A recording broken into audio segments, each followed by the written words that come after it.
హరే కృష్ణ. అందరికీ కూడా మన తెలుగు గీత కార్యక్రమానికి స్వాగతం అండి. కార్యక్రమం మొదలు పెట్టే ముందు ఇస్కాన్ శేషాద్రిపురం అధిష్టాన దేవతలైనటువంటి శ్రీ శ్రీ జగన్నాథుడు, బలదేవ, సుభద్ర మహారాణి, సుదర్శన, గౌరంగి బెంగళూరేశ్వర్, లక్ష్మీ నరసింహస్వామి, గౌరనితాయ్ అందరికీ కూడా పంచతత్వ అందరికీ కూడా నమస్కరించుకుంటూ ప్రార్థనలు చేస్తూ మన కార్యక్రమం మొదలు పెడదాము. ఓం నమో భగవతే వాసుదేవాయ.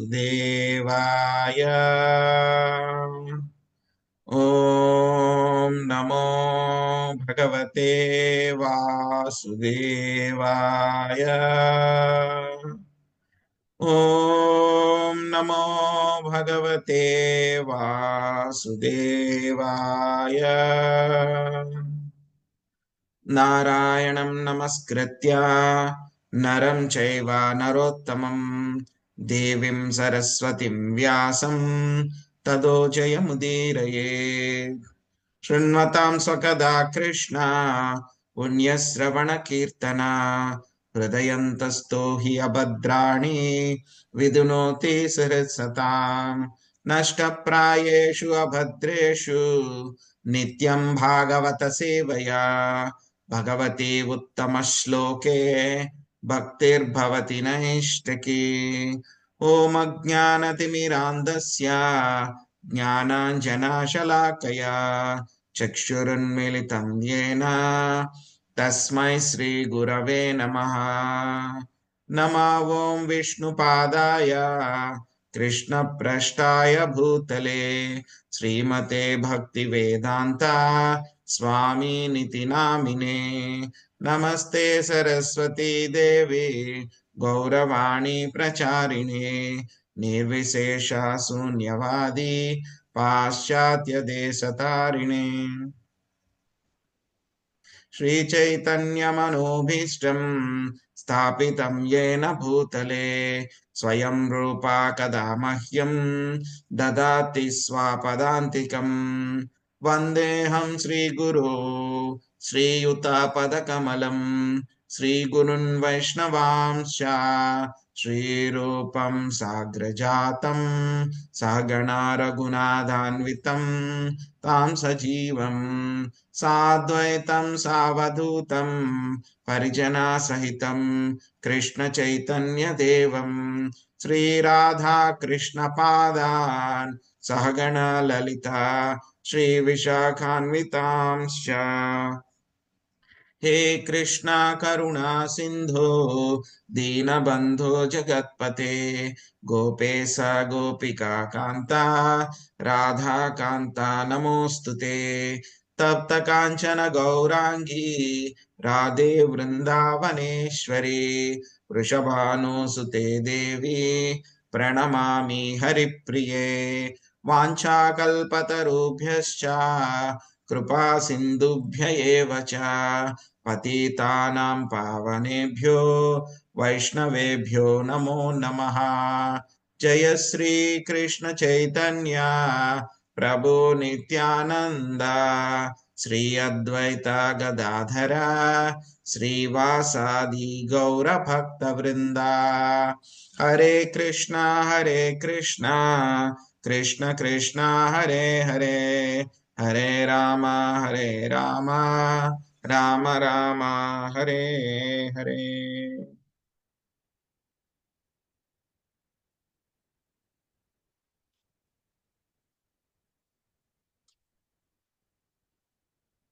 హరే కృష్ణ. సో మనము 18వ అధ్యాయము ఉపసంహారము సన్యాసం యొక్క పరిపూర్ణత్వం అని చివరి అధ్యాయంలో ఉన్నాము. చివరి అధ్యాయంలో కూడా మళ్ళీ మనము చివరికి వచ్చేసాము ఇంకా. సో ఈ యొక్క అధ్యాయంలో మనము చివరి ఇన్స్ట్రక్షన్ అని చెప్పుకున్నాం. భగవద్గీతలో అర్జునుడికి శ్రీకృష్ణ భగవానుడు ఇచ్చినటువంటి చివరి ఇన్స్ట్రక్షన్ అన్నమాట, ఉపదేశం అన్నమాట. సో ఏమిటి, చాలా ఫేమస్ శ్లోకం ఇది. సో ఈ శ్లోకాన్ని నేర్చుకోవడానికి మనము ప్రయత్నిద్దాము. చూడండి, శ్లోకంలో అనువాదం ఎంత ఉంది, చాలా చిన్నగా ఉంది. రెండు వాక్యాలు అన్నమాట. మూడు వాక్యాలు ఉన్నాయి ఇక్కడ, అంతే, మూడు వాక్యాలు. కానీ 3 వాక్యాల్లో ఎంత డీప్ మీనింగ్ ఉందంటే కనుక మొత్తం సముద్రంలో ఉన్నంత లోతు అన్నమాట. అంత డీప్ మీనింగ్ ఉంది 3 వాక్యాల్లో అన్నమాట. సో మనం ఎంతవరకు అయితే కనుక ఈదగలం, ఎలా అయితే కనుక చేపలు వాటి యొక్క శక్తి ప్రకారం, చిన్న చేపలు అయితే కనుక ఎలా ఉంటాయి, పై పైన ఈదుతూ ఉంటాయి. కొంచెం పెద్ద చేపలు అయితే కనుక మధ్యలో ఈదుతూ ఉంటాయి. పెద్ద పెద్ద తిమింగలాలు అయితే కనుక సముద్రం కింద దాకా వెళ్ళగలుగుతాయి అన్నమాట. అలాగే పక్షులు కూడా ఏం చేస్తూ ఉంటాయి, చిన్న చిన్న పక్షులు, కోడి, అదే విధంగా నెమలి అయితే కనుక కొంచెం ఎత్తు వరకు ఎగురుతాయి. ఉమ్, అదే ఇంకా కొంచెం కాకులు ఇలాంటివి అయితే కనుక ఏమిటి, ఇంకొంచెం మీడియం హైట్ అన్నమాట. మరి గద్దలు, రాబందులు అయితే కనుక ఎలా ఎగురుతాయి, చాలా పై దాకా ఎగరగలుగుతాయి అన్నమాట. మరి గరుడ అయితే కనుక ఆయన ఎక్కడికైనా సరే మొత్తము అన్ని లోకాల్లోకి కూడా ఆయన వెళ్ళగలరు అన్నమాట. సో అలాగా మనకి ఎంత అయితే కనుక కెపబిలిటీ ఉందో అంతవరకు ఈ యొక్క శ్లోకం యొక్క అర్థాన్ని మనము తెలుసుకోవడానికి ప్రయత్నిద్దాము.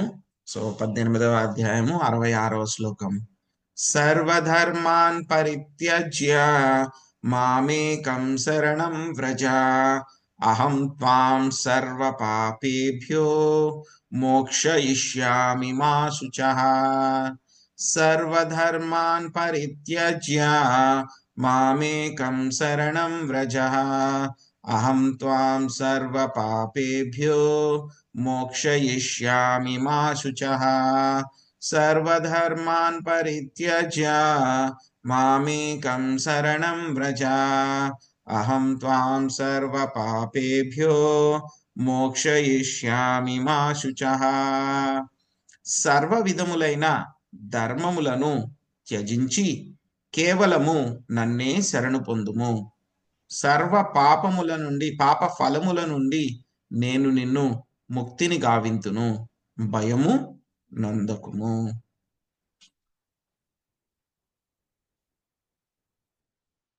సో స్వామి ఏం చేస్తున్నారు, అర్జునుడికి ఇంకా మొత్తం భగవద్గీత అంతా కూడా చెప్పడం పూర్తయిపోయింది ఇంకా. సో అందులో ఏం చెప్తున్నారు ఆయన, చివరిగా ఆయనకి ఇవ్వాల్సినటువంటి ఏదైతే ఇన్స్ట్రక్షన్ ఏదైతే ఉందో అది ఇస్తున్నారనమాట. సో మొత్తం భగవద్గీతలో ఇప్పుడు దాకా ఏం జరిగిందనేటువంటి విషయాలంతా కూడా మనకి సమరైజ్ చేశారు. మనకి ఈ యొక్క 18వ అధ్యాయంలో మొత్తం సమరైజ్ చేశారు. సో దాంట్లో మనకి రహస్యము, మిక్కిలి రహస్యము, అత్యంత రహస్యము అయినటువంటి విషయాల్ని స్వామి మనకి ఇక్కడ 18వ అధ్యాయము చివరిలో మనకి చర్చించడం జరిగింది అనమాట.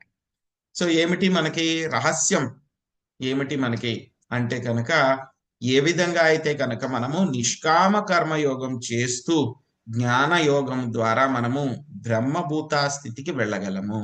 మనం చూసాం ఆ యొక్క శ్లోకం, బ్రహ్మభూత ప్రసన్నాత్మ నశోచతి కాంక్షతి సమ సర్వేషు భూతేషు మద్భక్తిం లభతే పరం. సో బ్రహ్మభూత స్థాయి అంటే ఏమిటి, బ్రహ్మభూత ఆ స్థాయికి వెళ్తే కనుక ఏమవుతుంది, ఆత్మ ఎలా ఉంటుంది, చాలా ప్రశాంతంగా ఉంటుంది. ప్రసన్నాత్మ ఎప్పుడు సంతోషంగా ఉంటుంది. నా శోచతి నా కాంక్షతి, అయ్యో అది జరిగిపోయింది, ఇది జరిగిపోయింది, అది లేదు, అలా జరగాల్సింది, అలాంటివి ఏమీ ఉండవు. కాంక్షతి, ఏది కావాలి అనేటువంటి కోరికలు కూడా ఉండదు. మొత్తం జీవులందరి పట్ల సమ సర్వేషు భూతేషు, మొత్తం జీవులందరి పట్ల సమభావం వస్తుంది అనమాట. సో అటువంటి బ్రహ్మభూత స్థాయికి చేరుకున్న తర్వాతే మనుజుడు యొక్క శుద్ధ భక్తిని పొందగలుగుతాడు అని చెప్తున్నారనమాట. సో ఇదేంటి మనకి కాన్ఫిడెన్షియల్ అంటే కనుక రహస్యము. సో ఇంకా దానికంటే కూడా ఇంకా రహస్యం ఏమిటి, మిక్కిలి రహస్యం ఏమిటి మనకి, పరమాత్మకి మనము ఆశ్రయం తీసుకోవడం అన్నమాట. సో అది మనకి దాని గురించినటువంటి శ్లోకాలు కూడా మనము చూడడం జరిగింది. మనం ఎక్కడ చూసాం, మనం 64 నుంచి 66 దాకా మనము దాని గురించి మనము సారీ మనం ఎక్కడ చూసామో ఆ యొక్క శ్లోకాలన్నీ కూడా మనము 56 నుంచి 60 దాకా మనము వాటి గురించి చూడడం జరిగింది. ఆ తర్వాత మనం ఏం చూస్తున్నాం, మనం ఆ లాస్ట్ సెక్షన్ లో ఉన్నాం అనమాట. ఈ సెక్షన్ ఏమిటి మనకి, అత్యంత జ్ఞానం అన్నమాట, అత్యంత రహస్యం. ఏమిటి అత్యంత రహస్యము, శ్రీకృష్ణ భగవానుడికి శుద్ధ భక్తుడు అవడము. శుద్ధ భక్తుడు, శుద్ధ భక్తుడు అవడం అనేటువంటిది చాలా అత్యంతమైనటువంటి జ్ఞానం అన్నమాట. సో అందులో కూడా స్వామి మెల్లగా మనకి చెప్తూ వచ్చారు. మనకి ఏం చెప్పారు, మనకి 60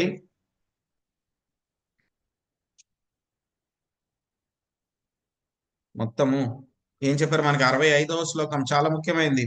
మన్మనా భవ మద్భక్తో మద్యాజీ మాం నమస్కురు మామే వైశ్యసి సత్యంతే ప్రతిజాని ప్రియోషిమే చెప్పారు మనకి. సర్వదా నన్నే చింతింపుము, నా భక్తుడవగుము, నన్ను అర్చింపుము, మరియు నాకు నమస్కారము గావింపుము. ఈ విధముగా నీవు నన్ను తప్పక చేరగలవు. నీవు నా ప్రియమిత్రుడవగుటచే నీకిది నేను వాగ్దానము చేస్తున్నాను. సో అర్జునుడు ఒక్కడే ప్రియమిత్రుడు కాదు, ఎవరైతే కనుక ఆయనకి భక్తి చేస్తూ ఉంటారో, శుద్ధ భక్తి చేస్తూ ఉంటారో, ప్రతి భక్తుడికి కూడా భగవంతుడితోటి మొత్తము 4 రకాలు 5 రకాలు, సో అందులో ముఖ్యమైనటువంటివి 4 రకాలైనటువంటి సంబంధాలు ఉంటాయన్నమాట. సో దాస్య, సాఖ్య, వాత్సల్య, ప్రేమ. సో అటువంటి సంబంధంలో ఇక్కడ ఏం చెప్తున్నారు, అర్జునుడు సాఖ్యరసంలో ఉన్నారు కాబట్టి ఆయనకి నా మిత్రుడు ఒకటచే నేను నీకు వాగ్దానం చేస్తున్నాను అని చెప్పి మనకు చెప్పారు. ఆ తర్వాత మళ్ళీ ఈ రోజు శ్లోకం ఏమిటి మనకి, అల్టిమేట్ ఇన్స్ట్రక్షన్ అన్నమాట. సర్వధర్మాన్ పరిత్యజ్య మామేకం శరణం వ్రజ అహం త్వాం సర్వ పాపేభ్యో మోక్షయిష్యామి మా శుచః అని చెప్పి చెప్పారు. ఏం చెప్పారు, మొట్టమొదట గివ్ అప్ ఆల్ రిలీజియన్స్, మొత్తం అన్ని ధర్మాలన్నీ కూడా వదిలిపెట్టేసాయి. ఇప్పుడు దాకా నేను చాలా చాలా చెప్పాను నీకు, అవేమీ అవసరం లేదు. సర్వధర్మాన్ పరిత్యజ్య, పరిత్యజ్య అంటే ఏమిటి, వదిలిపెట్టడం, విడిచిపెట్టడం. సర్వధర్మాలు, అన్ని విధములైనటువంటి ధర్మాలు ఏవైతే ఉన్నాయో అన్నిటిని కూడా వదిలిపెట్టేసాయి. మామేకం శరణం వ్రజ, శరణం వ్రజ, వ్రజ అంటే కనుక ఏమిటి, శరణు పొందుము అని చెప్పేసి. మామేకం, మాం అంటే కనుక నన్ను, ఏకం నన్నొక్కడినే. 10 మందిని శరణు కాదు పొందడం, ఒక ఒక ఒక ఒక చేత్తోటేమో ఈయన్ని, ఒక చేత్తోటేమో వేరే వాళ్ళని, ఒక మనసులో ఏమో వేరే వాళ్ళని, అవన్నీ కాదు. మామేకం శరణం వ్రజ, నన్నొక్కడనే. నువ్వేం చేయాలి, ఎక్స్క్లూజివ్ గా, ఇంకెవ్వరిని.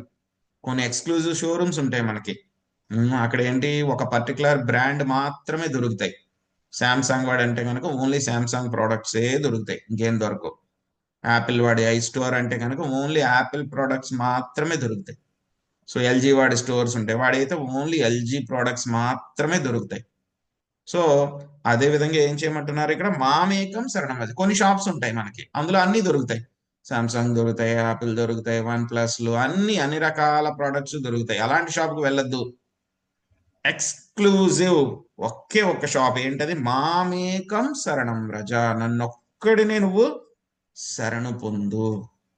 ఏం చేస్తున్నారు, ఆ విధంగా శరణ పొందితే కనుక ఏం చేస్తానని చెప్తున్నారు, సర్వ పాపముల నుండి ముక్తిని గావింతును, భయము పొందకుము, భయపడవద్దు. మా శుచః, మొత్తం ఏమి విచారింపవద్దు, భయపడవద్దు. ఏం చెప్తున్నారు, సర్వ పాపేభ్యో అహం త్వాం సర్వ పాపేభ్యో, మొత్తం అన్ని పాపాల నుంచి కూడా నిన్ను రక్షిస్తాను అని చెప్పేసి స్వామి మనకి చెప్తున్నారనమాట. సో అల్టిమేట్ ఇన్స్ట్రక్షన్ అనమాట. స్వామి యొక్క ఇన్స్ట్రక్షన్ మీద మనకి నమ్మకం ఉండాలి. సో మొత్తము ఇప్పటిదాకా మనకి ఏం చెప్పారు స్వామి, అన్ని రకాలైనటువంటి జ్ఞానాల గురించి, అన్ని రకాలైనటువంటి ధర్మాల గురించి అన్ని కూడా చెప్పారు. చెప్పిన తర్వాత ఏం చెప్పారు, ఇంకా అల్టిమేట్ గా అవన్నీ కూడా వదిలిపెట్టేసాయి అని చెప్పి చెప్పారనమాట. సో మనం చూస్తాం భగవద్గీతలో 12వ అధ్యాయంలో మనకి శుద్ధ భక్తిలో చివరి భక్తి అనేటువంటి ఆ యొక్క సెక్షన్ లో ఏం చెప్పారు స్వామి మనకి, చివరిగా మొత్తం భక్తి గురించి, భక్తి అత్యున్నతమైనటువంటి భక్తి అంటే ఏమిటి, అనన్య భక్తి అంటే ఏమిటి, ఉత్తమ భక్తి అంటే ఏమిటి, శుద్ధ భక్తి అంటే ఏమిటి, మనకి 12వ అధ్యాయంలో ఒక శ్లోకంలో మనకు చెప్పారు. ఏంటి ఆ శ్లోకం మనకి, 12వ అధ్యాయంలో, ఏతు సర్వాణి కర్మాణి మయి సన్యస్య మత్పరా అనన్యేనైవ యోగేన మాం ధ్యాయంత ఉపాసతే తేషామహం సముద్ధార్త మృత్యు సంసార సాగరాత్ భవామి న చిరాత్ పార్థ మయ్యావేసి చేతసాం. ఏం చెప్తున్నారు మనకి, ఉత్తమ భక్తి గురించి, అనన్య భక్తి, అనన్యమైన భక్తి గురించి చెప్పారు. ఏం చెప్పారు అక్కడ, కానీ ఓ పార్థ, సర్వ కర్మలను నాకు అర్పించి అన్య చింత లేక నాకు భక్తులై మనస్సును నాయందే లగ్నము చేసి సదా నన్ను ధ్యానించుచు నా భక్తియుత సేవలో నన్ను అర్చించెడి వారిని శీఘ్రమే జనన మరణమును సంసార సాగరము నుండి ఉద్ధరింతును. ఇక్కడ ఏం చెప్తున్నారు? తేషామహం సముద్ధార్త మృత్యు సంసార సాగరాత్. సో ఇక జనన మరణాలు అనేటువంటి యొక్క ప్రపంచం నుంచి నేను రక్షిస్తాను. అది కూడా ఏం చెప్తున్నారు? నేనే వచ్చి రక్షిస్తాను అని చెప్పి చెప్తున్నారు. కానీ దానికి ముందు ప్రీ రిక్విజిట్ ఉంది. ప్రీ రిక్విజిట్ అంటే ఏంటి? మనకి ఏదో ఒకటి చెయ్యాలి మనం. ఎలా అయితే కనుక ఇంజనీరింగ్ కాలేజ్లో మనము ఎంట్రన్స్ రావాలంటే కనుక ఏం చేయాలి? మనము ఆ ఎంట్రన్స్ టెస్ట్ పాస్ అవ్వాలన్నమాట. పాస్ అయితేనే ఆ కాలేజ్ లోపలికి అడ్మిషన్ తీసుకుని అక్కడ చదువుకోవడానికి అలౌ చేస్తారు. లేకపోతే కనుక వెళ్ళనివ్వరు లోపలికి, మనకి అడ్మిషన్ తీసుకోవడానికి కుదరదు. అలాగే మనం కూడా ఆ యొక్క తేషామహం సముద్ధార్త, స్వామి చేత మనము యొక్క జనన మరణం అనేటువంటి సంసార సాగరం నుంచి బయటపడాలి అని అంటే కనుక ఏం చేయాలి? మనం కూడా ఈ ప్రీ రిక్విజిట్ తెచ్చుకోవాలి. ఏమిటా ప్రీ రిక్విజిట్? సాధించాల్సింది ఏమిటి? ఏతు సర్వాణి కర్మాణి మయి సన్యస్య మత్పర అనన్యేనైవ యోగేన. అనన్య, అనన్య అంటే కనుక ఏమిటి? అనన్యమైనటువంటి భక్తి యోగము, శుద్ధ భక్తి, ప్యూర్ డివోషనల్ సర్వీస్, భక్తియుత సేవ, పరిశుద్ధ భక్తియుత సేవ. ఇది ఎవరైతే కనుక చేస్తారో మొత్తం కర్మలన్నిటినీ కూడా స్వామికి అర్పించి 24 గంటలు కూడా స్వామి కోసమే ఆలోచిస్తూ, ఆయన గురించే ఆలోచిస్తూ, ఆయన కోసమే పనులు చేస్తూ ఎవరైతే ఉంటారో అటువంటి వాళ్ళని నేను రక్షిస్తాను. అటువంటి వాళ్ళని నేను రక్షిస్తాను అని చెప్పి చెప్తున్నారనమాట.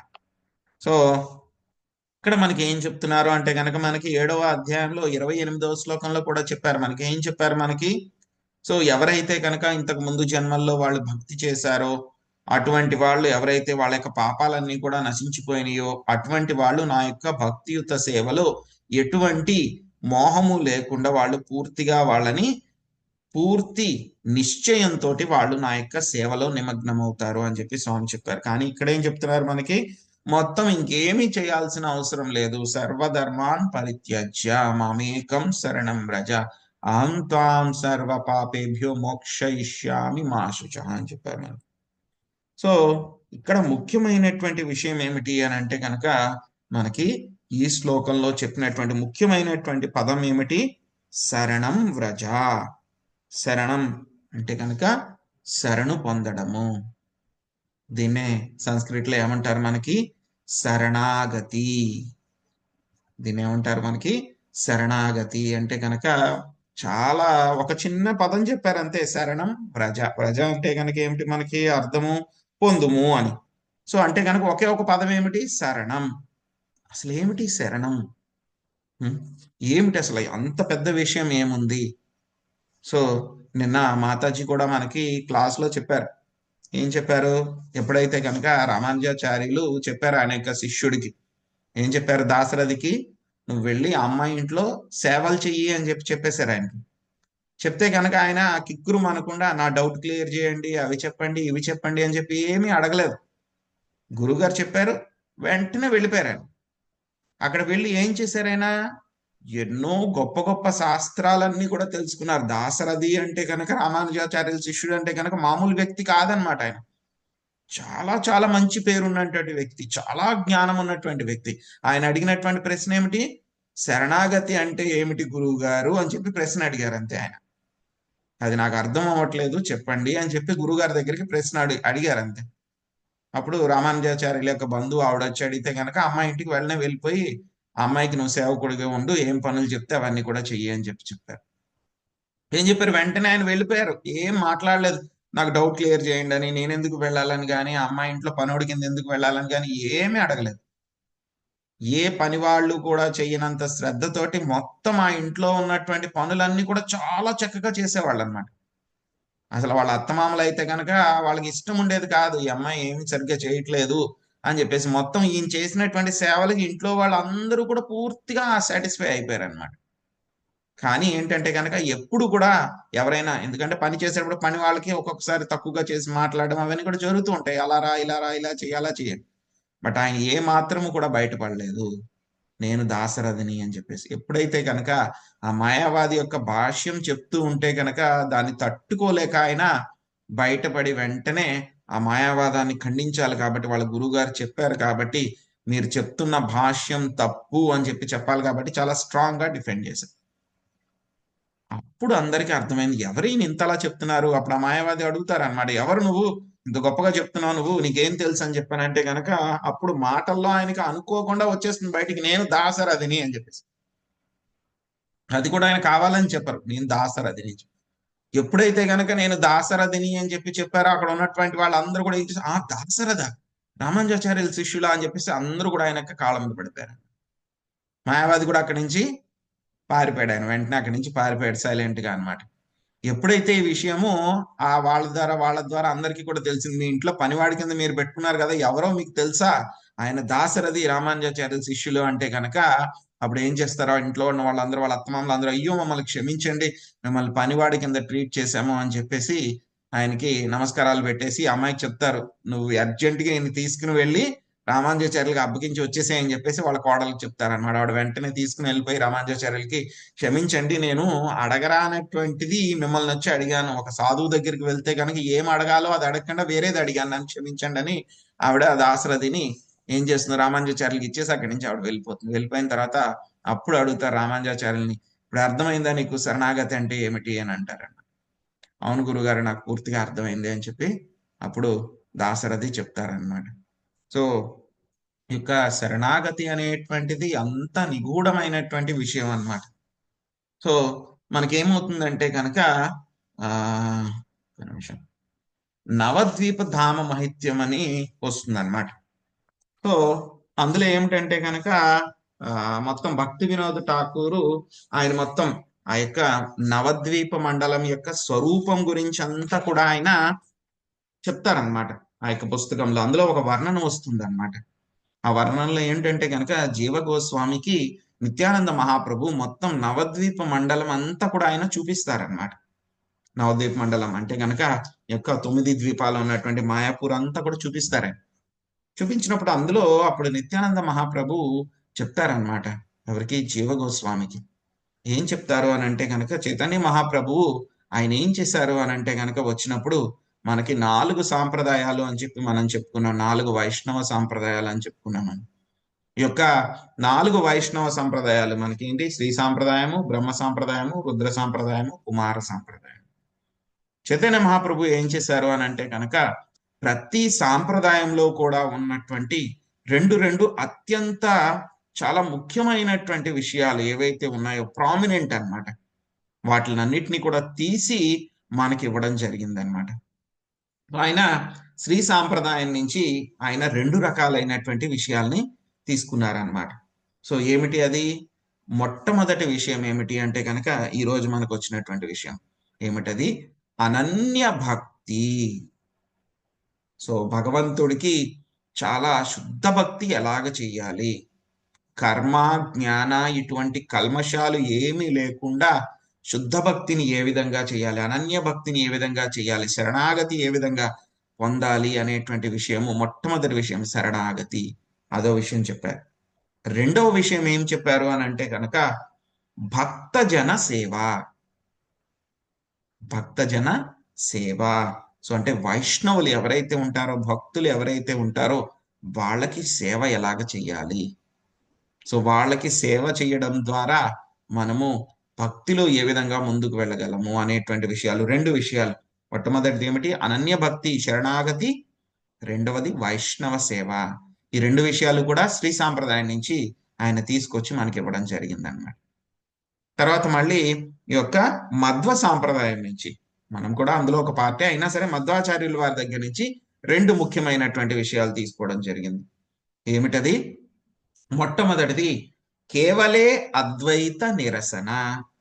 అంటే కనుక మొత్తం మాయావాద సిద్ధాంతాన్ని ఏం చేయాలి, ఓడించాలి, పడగొట్టాలి, నాశనం చేయాలి. అది మొట్టమొదటి విషయం. మధ్వాచార్యులు అయితే గనక ఆయన మాటలు ఏ మాత్రం తగ్గరు అనమాట మాయావాదాన్ని నిరసించడంలో అనమాట. సో అదే విషయము మన సాంప్రదాయంలో కూడా భక్తి వినోద్ ఠాకూర్ గాని ఇంకా భక్తి సిద్ధాంత సరస్వతి ఠాకూర్ వారు అయితే ఇంకా చెప్పక్కర్లేదు, ఆయన ఏమనేవారు, సింహ గురువు అనేవాళ్ళు అనమాట. ఆయన వస్తే గనక మాయావాదులు ఎవరైతే ఉన్నారో వాళ్ళందరూ కూడా పారిపోయేవాళ్ళు అనమాట. అలాగే మన శ్రీల ప్రభుపాదుల వారు, భక్తి వేదాంత స్వామి శ్రీల ప్రభుపాదుల వారు కూడా ఈ యొక్క మాయావాదాన్ని పూర్తిగా ఖండించారన్నమాట. అందుకే ఆయన ప్రణామంత్రంలో ఏముంటుంది?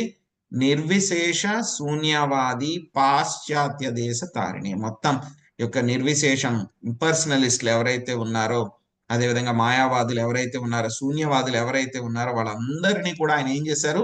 డిస్ట్రాయ్ చేశారు. అంటే కనుక వాళ్ళ యొక్క సిద్ధాంతాలను పూర్తిగా తప్పు అని చెప్పి చూపించారనమాట. సో మధ్వ సాంప్రదాయం, మధ్వాచార్యుల దగ్గర నుంచి తెచ్చుకున్నది ఏమిటి? మనం రెండు విషయాలు మనకు తీసుకొచ్చి ఇచ్చారు చైతన్య మహాప్రభు. కేవల అద్వైత నిరసన, రెండవది కృష్ణమూర్తి సేవన, డిటి వర్షిప్.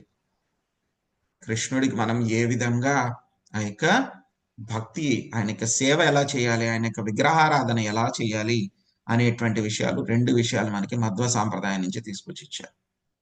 ఇంకా తర్వాత మనకి యొక్క రుద్ర సాంప్రదాయం, విష్ణుస్వామి అన్నమాట. సో వాళ్ళ దగ్గర నుంచి ఏమి ఇచ్చారు అని అంటే కనుక తదీయ సర్వస్వ భావ. తదీయ సర్వస్వ భావ అంటే కనుక శ్రీకృష్ణుడి పైన పూర్తిగా ఆధారపడి ఉండడం, ఆ యొక్క భావన అనమాట. ఆయన మీదే నేను పూర్తిగా ఆధారపడి ఉన్నాను అనేటువంటి భావన, తదీయ సర్వస్వ భావ. ఆ తర్వాత ఏమిటి? తర్వాత ఇచ్చిన రెండో విషయం ఏమిటి? రాగమార్గము.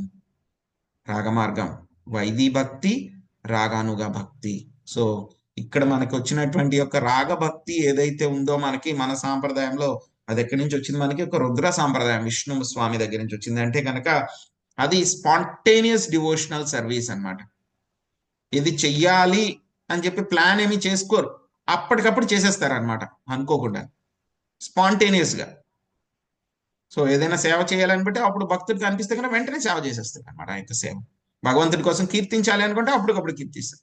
సో ఆయనకి ఏమైనా భోగా చేయాలి, ప్రసాదం పెట్టాలి అంటే వెంటనే భోగా ఆఫర్ చేసేస్తారు. సో ఆయనకి ఏమైనా పుష్పాలు సమర్పించాలి, అదేం ప్లాన్ చేసుకోరు. మన వైదిక భక్తిలో అయితే కనుక ప్లాన్ చేసుకుంటాం, పొద్దున్నే లేవాలి, ఆయనకు మంగళారతి చేయాలి, 16 మాలలు జపం చేయాలి, శ్రీకృష్ణుని తలుచుకోవాలి, శ్రవణం చేయాలి, ఇలా రూల్స్ అన్ని కూడా మనం ఫాలో అవుతాం. అవి మనం ఏమవుతాం, ఒక్కొక్కసారి మనకు కష్టంగా ఉంటుంది, బలవంతంగా ఫాలో అవుతూ ఉంటాం మనం. కానీ ఇక్కడ రాగభక్తిలో ఏంటంటే కనుక రూల్స్ అండ్ రెగ్యులేషన్స్ ఏమి ఉండవు. ఉండకపోయినా సరే వాళ్ళు అవన్నీ కూడా ఆటోమేటిక్ గా చేసేస్తూ ఉంటారు, చాలా ఇష్టంతో చేస్తూ ఉంటారు. ఒక్కొక్కసారి మనం కష్టంతో చేస్తూ ఉంటాము, ఈ యొక్క రాగ మార్గంలో అయితే కనుక వాళ్ళు ఇష్టంతో చేస్తూ ఉంటారు. చాలా తేడా ఉంటుంది ఆ యొక్క సేవలో అన్నమాట. కష్టంతో చేయడము, ఇష్టంతో చేయడం. కష్టంతో చేసేది మనందరం చేసేది వైదిక భక్తి. సో కష్టంతో కొన్ని రోజులు చేస్తూ చేస్తూ ఉంటే ఏమవుతుంది, అది మెల్లగా ఇష్టానికి మారుతూ ఉంటుంది అనమాట. సో అదేంటి? రాగ మార్గము, స్పాంటేనియస్ డివోషనల్ సర్వీస్ అన్నమాట. ఆ తర్వాత ఇంకొక సాంప్రదాయం నింబార్క, అంటే కనుక కుమార సాంప్రదాయము. ఆ సాంప్రదాయం నుంచి చైతన్య మహాప్రభు మనకి ఏమిచ్చారు అంటే కనుక రెండు ముఖ్య విషయాలు. ఏకాంత రాధికాశ్రయ, అంటే కనుక రాధారాణి యొక్క సేవకుల కింద, రాధారాణి కూడా కాదు, గోపీ భర్తు పద కమలయోర్ దాస దాసాను దాస. ఆ యొక్క గోపికల యొక్క సేవకుల యొక్క సేవకుడిని అనేటువంటి విషయము మనకి. అదేవిధంగా రాధారాణి యొక్క ఆశ్రయం తీసుకోవడము ఒకటి, రెండవది ఏమిటి? ఆ గోపికలకి ఏవైతే కనుక శ్రీకృష్ణుడి యొక్క ప్రేమ ఉంటుందో, గోపీభావం ఉంటుందో, ఆ యొక్క గోపీభావాన్ని పొందడము. ఈ రెండు కూడా మనకి యొక్క నింబార్క సాంప్రదాయం నుంచి మనకి చైతన్య మహాప్రభు ఇవ్వడం జరిగింది అనమాట. సో అందుకే సాంప్రదాయం ఏమిటి మనది? ద బెస్ట్ అన్నమాట. అన్నిట్లో ఉన్నటువంటి బెస్ట్ క్వాలిటీస్ మన దాంట్లో ఉన్నాయన్నమాట. ఇక్కడ లేదు, ఇంకెక్కడా లేదు, అన్నీ ఉన్నాయి ఇక్కడ. సో మనము మెయిన్ టాపిక్ ఈరోజు. సో చైతన్య మహాప్రభు మనకి శ్రీ సాంప్రదాయం నుంచి తీసుకొచ్చి ఇచ్చినటువంటి మొట్టమొదటి విషయం ఏమిటి? అనన్య భక్తి, శరణాగతి. శరణాగతి, అనన్య భక్తి. సో ఇక శరణాగతి అంటే ఏమిటి? శరణాగతి అంటే కనుక రకరకాలుగా అనుకుంటూ ఉంటారు అనమాట అందరూ. శరణాగతి అంటే కనుక అన్ని వదిలిపెట్టేయడము శరణాగతి, డిటాచ్మెంట్, అదే శరణాగతి అనుకుంటూ ఉంటారు. కానీ శరణాగతికి ఈ యొక్క డిటాచ్మెంట్, అన్ని వదిలిపెట్టేయడానికి చాలా తేడా ఉందన్నమాట. ఒక డిటాచ్మెంట్ అనేటువంటిది ఏమిటి? అకించనత్వం. యొక్క అకించనత్వం అనేటువంటిది శరణాగతిలో ఒక పార్ట్ మాత్రమే, కొంచెం మాత్రమే. శరణాగతిలో ఇంకా చాలా విషయాలు ఉంటాయి. నిజమైనటువంటి శ్రద్ధ, నిజమైనటువంటి శ్రద్ధ, ఆ తర్వాత శ్రీకృష్ణుడి యొక్క పాదాలని ఆశ్రయించడం. డిటాచ్మెంట్ అంటే ఏమిటి? భౌతికపరమైనటువంటి విషయాల్ని వదిలిపెట్టేయడం అంతే. కానీ శరణాగతి అంటే ఏమిటి? భౌతికపరమైనటువంటి విషయాల్ని వదిలిపెట్టి నిజమైనటువంటి శ్రద్ధతో, జెన్యూన్ శ్రద్ధతోటి ఆ శ్రీకృష్ణుడి యొక్క పాద పద్మాలని ఆశ్రయించడము, అది శరణాగతి అని చెప్పి చెప్తారన్నమాట. యొక్క శరణాగతి గురించి శ్రీ వైష్ణవ సాంప్రదాయంలో ఎంతో ఎంతో ఎలాబరేట్ స్క్రిప్చర్స్ అన్ని కూడా ఉన్నాయన్నమాట. రామానుజాచార్యులు ఎంతో ఎంఫసిస్ ఇచ్చారు యొక్క శరణాగతి మీద. సో ప్రతి ఒక్కళ్ళు కూడా చేయాల్సింది ఏమిటి? భగవంతుడి యొక్క శరణాగతి పొందాలి అని చెప్పి చెప్పారు. చాలా ఉన్నాయి అందులో ఆ యొక్క శరణాగతిని గురించి అన్నమాట. అలాగే చైతన్య మహాప్రభు మనకి ఎక్కడి నుంచి తీసుకొచ్చి ఇచ్చారు కదా ఈ యొక్క శరణాగతి అనేటువంటి విషయం. సో కాబట్టి మన సాంప్రదాయంలో కూడా శరణాగతికి సంబంధించినటువంటి శాస్త్రాలు, విషయాలు చాలా చాలా ఉన్నాయి. మన గురువులందరూ కూడా ఇచ్చారనమాట, మన గురు పరంపరలో ఉన్నటువంటి వాళ్ళందరూ కూడా. సో భక్తి వినోద్ ఠాకూర్ గారు ఆయన శరణాగతి అని చెప్పేసి ఒక పుస్తకమే రాశారన్నమాట. ఆ పుస్తకంలో మొత్తం శరణాగతి ఏమిటి అని చెప్పేసి చాలా డీటెయిల్డ్ గా ఆయన భజనల ద్వారా కీర్తిస్తూ ఆయన చెప్పారనమాట, శరణాగతి అనేటువంటి విషయం అన్నమాట. సో అసలు ఈ శరణాగతి అంటే ఏమిటి? దీని యొక్క డెఫినేషన్ ఏమిటి? డెఫినేషన్ అంటే కనుక అర్థం ఏమిటి అంటే కనుక మనకి దీని గురించి హరిభక్తి విలాసంలో వస్తుంది అనమాట. హరిభక్తి విలాసంలో 11,676వ శ్లోకం అన్నమాట. సో చాలా ముఖ్యమైనటువంటి శ్లోకము. సో అందరూ గుర్తుపెట్టుకోవాలి, మొత్తం శరణాగతిలో 6 రకాలైనటువంటి విషయాలు ఉంటాయి. దీని గురించి ఇంతకు ముందు క్లాసుల్లో కూడా మనం చర్చించుకున్నాం. 6 రకాలైనటువంటి విషయాలు. అనుకూల్యస్య సంకల్ప ప్రాతికూల్యస్య వర్జనం రక్షిష్యతీతి విశ్వాసో గోప్తృత్వే వరణం తదా ఆత్మనిక్షేప కార్పణ్యే షడ్విధా శరణాగతి. సో మొత్తం 6 రకాలైనటువంటి విషయాలు గుర్తుపెట్టుకోవాలి. మొట్టమొదటిది ఏమిటి? అనుకూల్యస్య సంకల్ప. అనుకూల్యస్య సంకల్ప కావాలంటే రాసి పెట్టుకోండి. రెండవది ప్రాతికూల్యస్య వర్జనం. ప్రాతికూల్యస్య, దీనికి ఒక్కదాని గురించి మనం వివరించుకుందాం, చర్చించుకుందాం. రెండవది ప్రాతికూల్యస్య వర్జనం. మూడవది రక్షిష్యతీతి విశ్వాసో. రక్షిష్యతీతి విశ్వాసో. నాలుగవది గోప్తృత్వై వరణం తథా.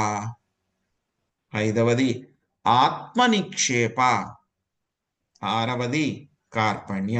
షడ్విధా శరణాగతి. శరణాగతి అంటే కనుక అందులో 6 రకాలైనటువంటి అంశాలు ఉంటాయి శరణాగతిలో. షడ్విధ శరణాగతి అని చెప్పి చెప్పారు. సో మొట్టమొదటిది ఏమిటి మనకి? అనుకూల్యస్య సంకల్ప. సో యొక్క అనుకూల్యస్య సంకల్ప అంటే కనుక మనం ఏమిటి, ఇందులో ఏమొస్తుంది మనకి?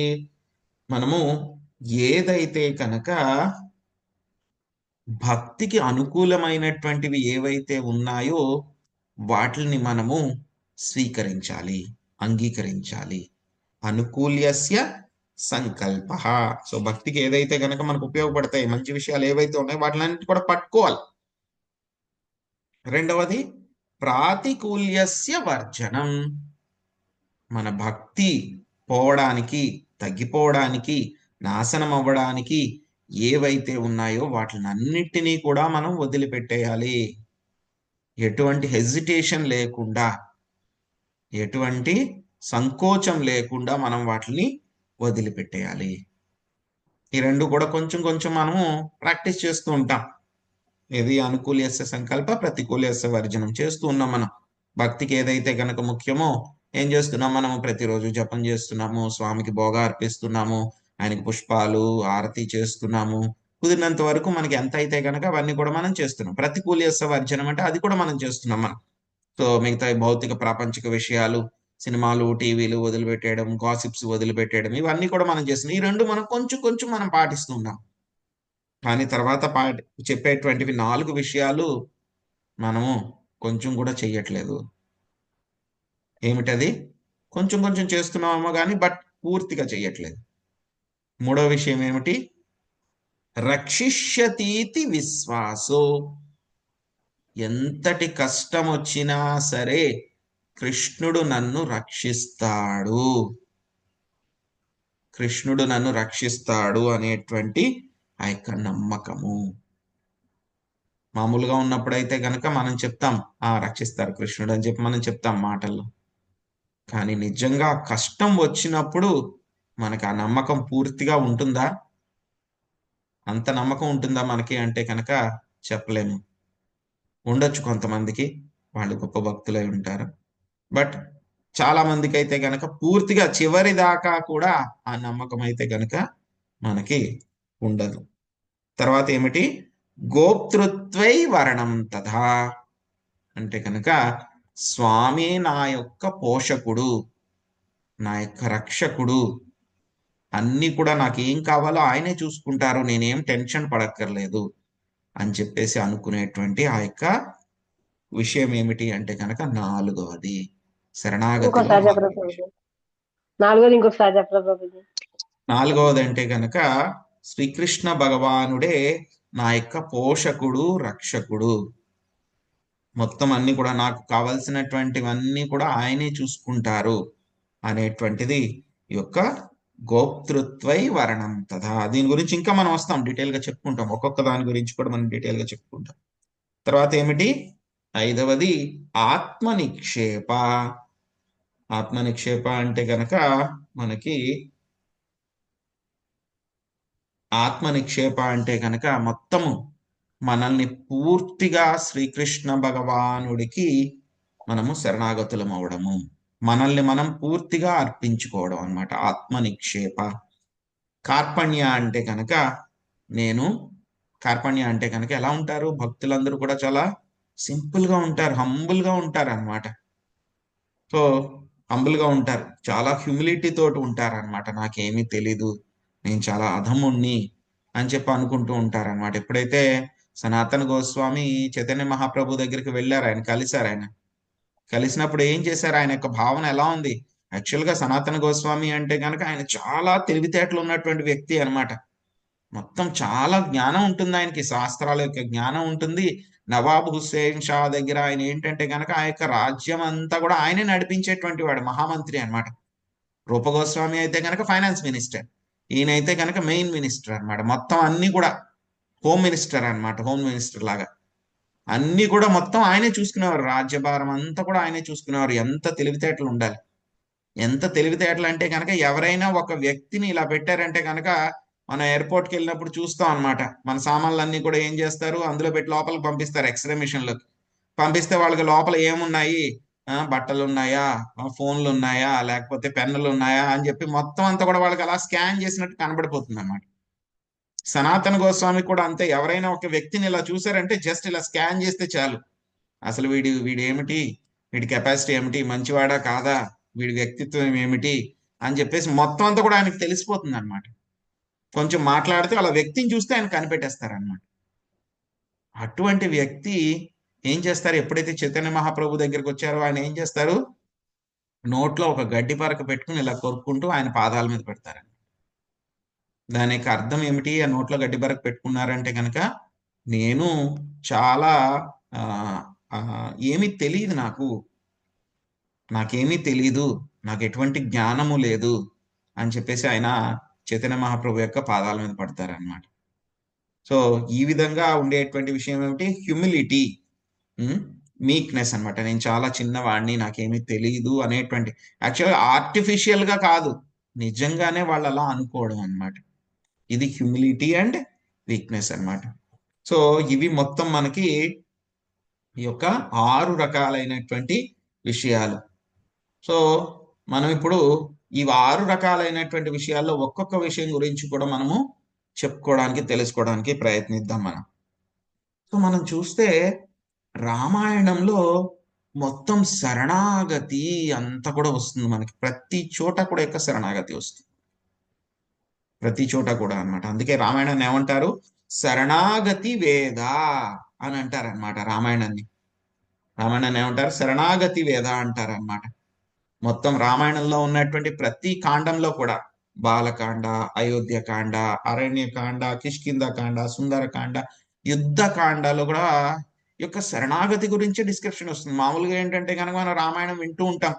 వింటూ ఉంటే కనుక వీళ్ళు ఇలా చేశారు, వీళ్ళు ఇలా చేశారు, ఆ భక్తుడు ఇలా చేశారు అని చెప్పి చెప్పుకుని మనం విని స్టోరీలో మనం ఫ్లో అయిపోయి వెళ్ళిపోతూ ఉంటాం మనం.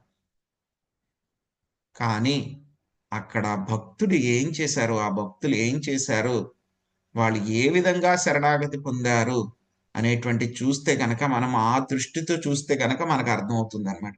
అందుకే ఏం చెప్తారు, మనం శాస్త్రాలను ఎలాగ స్టడీ చేయాలి, ఏదో నావల్ చదివినట్టు కాదు, లేకపోతే ఒక న్యూస్ పేపర్ చదివినట్టు కాదు, మనం క్షుణ్ణంగా చదవాలి. ఎలా అయితే కనుక ప్రభుపాదుల వారు కూడా అదే చెప్తారు, నా పుస్తకాలన్నీ కూడా ఎలా చదవమన్నారు, స్క్రూటినైజింగ్ గా స్టడీ చేయమన్నారు. రీడ్ అంటే వేరు, స్టడీ అంటే వేరు. చదవడం వేరు, అధ్యయనం చేయడం వేరు. చదవడానికి అధ్యయనం చేయడానికి చాలా తేడా ఉంది. చదవడం అంటే అలా చదువుకుంటూ వెళ్ళిపోవడం. అధ్యయనం చేయడం అంటే దానిలో ఏముంది అని చెప్పి మొత్తం పూర్తిగా అర్థం చేసుకుని దాని యొక్క మీనింగ్ ఏంటని డీప్ గా వెళ్ళడం. ఎప్పుడైతే కనుక మనం రామాయణాన్ని అధ్యయనం చేస్తామో, యొక్క శరణాగతి అనేటువంటి ఆ యొక్క ముఖ్య ఉద్దేశంతో చూస్తూ అధ్యయనం చేస్తామో మనకి అర్థమవుతుంది అనమాట. మొట్టమొదట్లోనే రామాయణంలో శరణాగతి అనేటువంటిది మొదలైపోతుంది స్టార్టింగే. ఎప్పుడైతే కనుక రావణాసురుడు యొక్క బాధలు తట్టుకోలేక ఒక దేవతలందరూ కూడా ఏం చేస్తారు, విష్ణువు దగ్గరికి వెళ్తారు. వెళ్ళి ఏం చేస్తారు, ఈ యొక్క రాక్షసుడి యొక్క బాధలు తట్టుకోలేకపోతున్నాము, ప్రజలందరూ కూడా చాలా బాధపడుతున్నారు, సో వీడి నుంచి మమ్మల్ని రక్షించండి స్వామి అని చెప్పేసి దేవతలందరూ కూడా ఏం చేస్తారు, ఆ యొక్క విష్ణుమూర్తిని వాళ్ళందరూ కూడా ప్రార్థిస్తారనమాట. ఆ ప్రార్థించేటప్పుడు వాళ్ళు ఏ అంశంతో వెళ్ళారు, హంబుల్ అండ్ మీక్నెస్, కార్పణ్యే అనేటువంటి భావనతో వెళ్ళారు. ఇంక మేమేమీ చేయలేము, మా వల్ల కాదు, ఇంతకుముందు యుద్ధాలన్నీ కూడా చేసేసాం, అన్ని రకాల వజ్రాయుధము అన్ని కూడా ఉపయోగించేసాం, ఏమీ ఉపయోగం లేదు, మేము మా వల్ల కాదు, మాకు ఇంకా శక్తి లేదు అని చెప్పేసి ఏం చేశారు, చాలా కార్పణ్యే అనేటువంటి భావనతో. శరణాగతిలో ఏమిటి, ఆరో విషయం ఇది, ఆత్మనిక్షేప కార్పణ్యే యొక్క కార్పణ్య అనేటువంటి భావనతోటి విష్ణుమూర్తి దగ్గరికి వెళ్ళడం జరిగిందని. అప్పుడు ఏం చెప్పారు ఆయన, నేను అవతారం తీసుకుని వస్తాను, నేనే వస్తాను, నేనే వచ్చి వాడిని నాశనం చేస్తాను, కానీ మీరందరూ కూడా ఏం చేయాలి, నాకు సహాయం చేయాలి. మీరందరూ కూడా ఎలాగ సహాయం చేయాలి, పైన మీ ఇంట్లో కూర్చుని కాదు సహాయం చేసేది, స్వర్గంలో మీరు సుఖాలు అనుభవిస్తూ కాదు సహాయం చేసేది, మీరు కూడా ఈ యొక్క భూమి మీదకి రావాలి. ఎలాగ రావాలి, ఈ యొక్క వానరాల కింద రావాలి. వానరాలు భల్లూకాలు అంటే ఎలుగుబంట్లు అన్నమాట, వాటి కింద మీరు రావాలి, మీరు వచ్చి నాకు సాయం చేయాలి, అప్పుడు నేను ఈ యొక్క రాక్షసుని చేస్తానని చెప్తారు. వెంటనే ఆ దేవతలందరూ కూడా ఏం చేస్తారు, ఎగ్రీ అవుతారు. అలాగే అండి, మేము వస్తాం, వానరాల కింద వస్తామని చెప్పేసి వాళ్ళందరూ కూడా వానరాల కింద భల్లూకాల కింద రావడం జరిగింది అనమాట. దేవతలు వాళ్ళ యొక్క, దేవతలు అంటే కనుక వాళ్ళ యొక్క సంతానం, వాళ్ళందరూ కూడా వచ్చారు. రకరకాలుగా వచ్చి వాళ్ళందరూ కూడా స్వామికి సేవ చేసుకుంటూ వాళ్ళు తరించారనమాట దేవతలందరూ. తర్వాత మళ్ళీ వస్తుంది మనకి బాలకాండలోనే ఇంకొక వృత్తాంతం వస్తుంది. ఇంకొక గొప్ప భక్తుడు, ఆయన కూడా ఏం చేశారు, స్వామి యొక్క శరణాగతి పొందారు. ఎవరంటే ఆయన విశ్వామిత్ర ముని. ఆయన కూడా ఏం చేశారు, ఆయన బ్యాక్గ్రౌండ్ మనందరికీ కూడా తెలుసు. ఎంతో ఎంతో ఆయన సేవలంతా కూడా ఆయన ఎన్నో రకాలైనటువంటి తపస్సులన్నీ కూడా చేశారు. ఒక్కొక్కసారి ఫెయిల్ అయ్యారు, ఒక్కొక్కసారి స్వర్గాన్ని సృష్టించడానికి ప్రయత్నించారు, ఒక్కొక్కసారి మేనక ప్రభావంలో పడిపోయారు, మళ్ళీ దాని నుంచి బయట వచ్చారు. బయటకు వచ్చిన తర్వాత మళ్ళీ బ్రహ్మర్షి స్థానాన్ని సంపాదించారు. ఆయన ఏం చేస్తున్నారు, యజ్ఞాలు చేస్తూ ఉన్నారు. చేస్తుంటే రాక్షసులు వచ్చి వాటిని నాశనం చేస్తూ ఉన్నారు. ఆయన కావాలనుకుంటే కనుక ఆయన దగ్గర ఉన్నటువంటి శక్తులతోటి ఆ రాక్షసుల్ని ఈజీగా ఆయన నాశనం చేయొచ్చు. ఆయన ఆయన ఏం చేశారు, దశరథ మహారాజు దగ్గరకు వచ్చి రామచంద్ర ప్రభువుని, రాముణ్ణి పంపించవయ్యా, రాక్షసుని సంహరించాలి అని చెప్పేసి ఆయన ఏం చేశారు, రాముని యొక్క సహాయం అర్థించారనమాట. ఇంకా రాముల వారికి ఎన్నో అస్త్ర విద్యలు, శస్త్ర విద్యలు, బల అతి బల అనేటువంటి విద్యలు, అంటే కనుక బల అతి బల అంటే కనుక అవి ఉంటే కనుక ఏమిటి, ఆకలి దప్పులు ఏం వేయవు అనమాట. అటువంటి ఎన్నో దివ్య అస్త్రాలు అన్ని కూడా ఆయనే ఇచ్చారు. ఇచ్చిన ఆయన కావాలంటే కనుక ఆయన వాడలేడా, ఎందుకంటే ఇంతకుముందు ఆయన క్షత్రియుడు, కావాలంటే కనుక చంపలేడా, లేకపోతే కనుక ఆయనకు ఉన్నటువంటి యోగ శక్తులతో ఆయన చంపలేడా? రాక్షసుల్ని చంపగలడు ఆయన. కానీ ఆయన ఏం చేశారు? గోప్తృత్వే వర్ణం. గోప్తృత్వే వర్ణం అంటే కనుక 4వ విషయం ఏమిటి? గోప్తృత్వే వర్ణంలో సో శ్రీరామచంద్రుణ్ణి నా యొక్క రక్షకుడు, నా యొక్క పోషకుడు అనేటువంటి భావనతోటి ఆయన ఆశ్రయించారు. విశ్వామిత్రముని ఆ భావనతో ఆశ్రయించారు. రాములు వారు వచ్చారు, మొత్తం తాటకి, ఆ తర్వాత మారీచ సుబాహులు ఎవరైతే ఉన్నారో వాళ్ళ ఆర్మీని అంతా కూడా నాశనం చేశారు. సో మళ్ళీ మారీచుడిని కాకుండా సుబాహుని చంపేశారు. మారీచుడిని కొడితే కనుక మారీచుడు ఎక్కడో దూరంగా వెళ్ళి పడిపోయాడు, మారిషస్ లో పడ్డాడు. తర్వాత మళ్ళీ మారీచుడిని తర్వాత సంహరించారు. మళ్ళీ అరణ్యకాండలో మళ్ళీ సంహరించడం జరిగింది అనమాట. కానీ ఏమైంది? విశ్వామిత్రుడు ఆ తర్వాత ఏం చేశారు? ముఖ్య పాత్ర పోషించారు. రాముల వారిని సీతాదేవిని ఇద్దరిని కూడా వివాహం జరగడానికి అనమాట. మనకు వస్తుందన్నమాట, రామాయణంలో వర్ణంలో వస్తుందన్నమాట. సో ఈ యొక్క బాలకాండలో గొప్ప భక్తుడు ఎవరయ్యా, డెలివరీ అయ్యింది భక్తుడు ఎవరయ్యా అని అంటే కనుక విశ్వామిత్రుడు అన్నమాట. యాక్చువల్గా వశిష్ఠ ముని కూడా ఆయనకి ఈ యొక్క పౌరోహిత్యం చేయడం ఇష్టం లేదనమాట. యాక్చువల్గా పౌరోహిత్యం చేయడం అనేటువంటిది ఏంటంటే కనుక బ్రాహ్మణులకి చాలా తక్కువ అనమాట, తక్కువ ప్రయారిటీ అనమాట అది బ్రాహ్మణులకి. సో వశిష్ఠముని యొక్క ఇక్ష్వాకు వంశానికి చేయడానికి ఆయనకి ఇష్టం ఉండదు.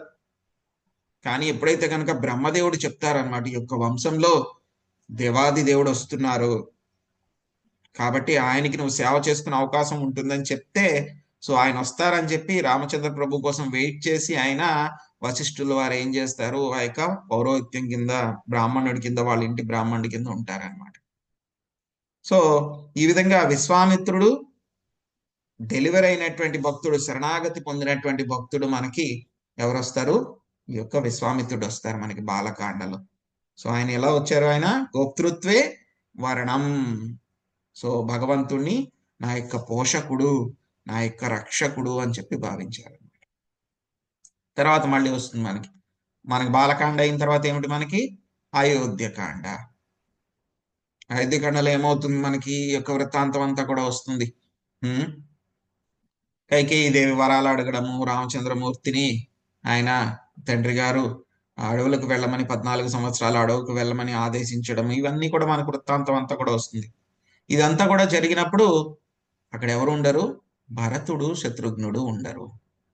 ఆవిడ అడిగినటువంటి ఒక వరంలో ఏంటి? భరతుణ్ణి రాజు చేయాలి, రామచంద్రుణ్ణి ఏం చేయాలి? వనవాసము, అడవులకి పంపించాలి అని చెప్పి 2 వరాలు కోరుతుంది కైకేయి.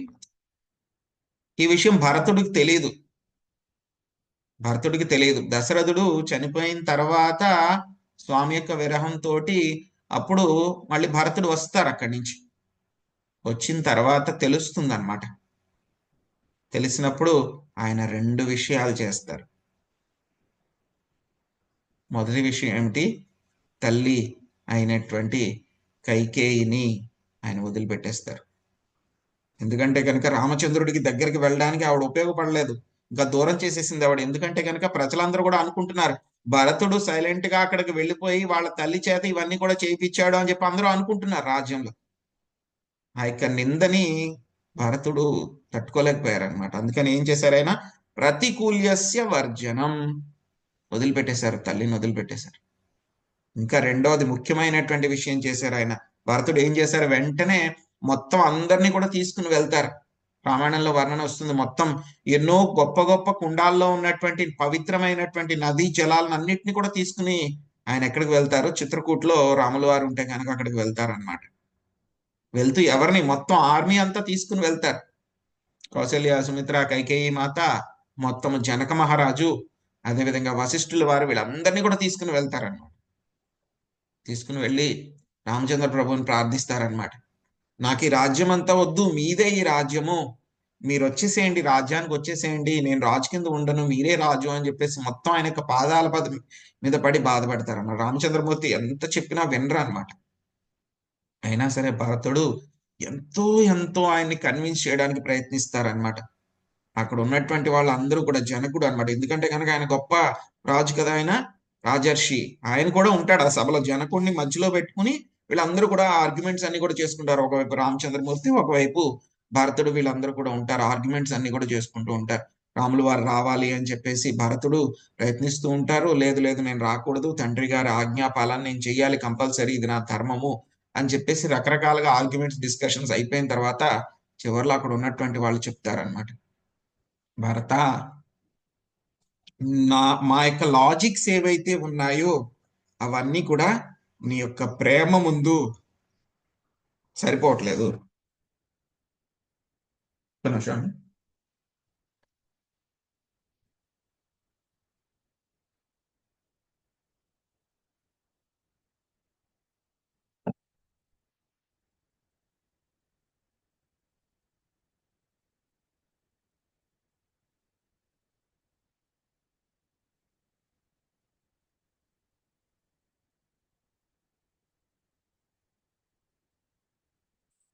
సో మా లాజిక్స్ ఏవైతే ఉన్నాయో అవన్నీ కూడా నీ యొక్క ప్రేమ ముందు సరిపోవట్లేదు అని చెప్పి చెప్తారు. చెప్పిన తర్వాత ఇంకా రామచంద్రమూర్తి ఇంకా లేదు నేను రాకూడదు అని చెప్పి చెప్పిన తర్వాత ఆయన ఒప్పుకుంటారనమాట. సో కానీ ఏంటంటే కనుక ఆయన చెప్తారు, రాజ్యం నువ్వు చెయ్యాలి, ఎందుకంటే రాజు ఎవరు లేకపోతే కనుక రాజ్యంలో మొత్తం అరాచకం అంతా కూడా ప్రబలుతుంది అంటే కనుక ఆయన చెప్తారనమాట, బానే ఉంది అన్నగారు, మీరు రాజ్యం చేయమంటున్నారు, కానీ నేను రాజ్యం చేస్తాను, కానీ ఎలాగ చేస్తాను, నేను మీ యొక్క సేవకుడి కింద మాత్రమే చేస్తాను. మీరు ఎలాగైతే కనుక ఈ యొక్క అరణ్యంలో మీరు కందమూల ఫలాలు ఇవన్నీ కూడా తింటూ ఎలా అయితే కనుక జటలన్నీ కూడా వేసుకుని ఉన్నారో అదే విధంగా నేను కూడా ఈ యొక్క రాజ్యంలోనే ఉండి, రాజ్యంలో ఉండను నేను, అయోధ్యకి బయట నేను ఉండి, మీరు ఎలా అయితే కనుక ఈ యొక్క అడవిలో ఎలాగైతే ఉంటున్నారో, నేల మీద ఎలాగైతే కనుక నిద్రిస్తున్నారో అలాగే నేను కూడా నిద్రిస్తాను, అవన్నీ చేస్తాను.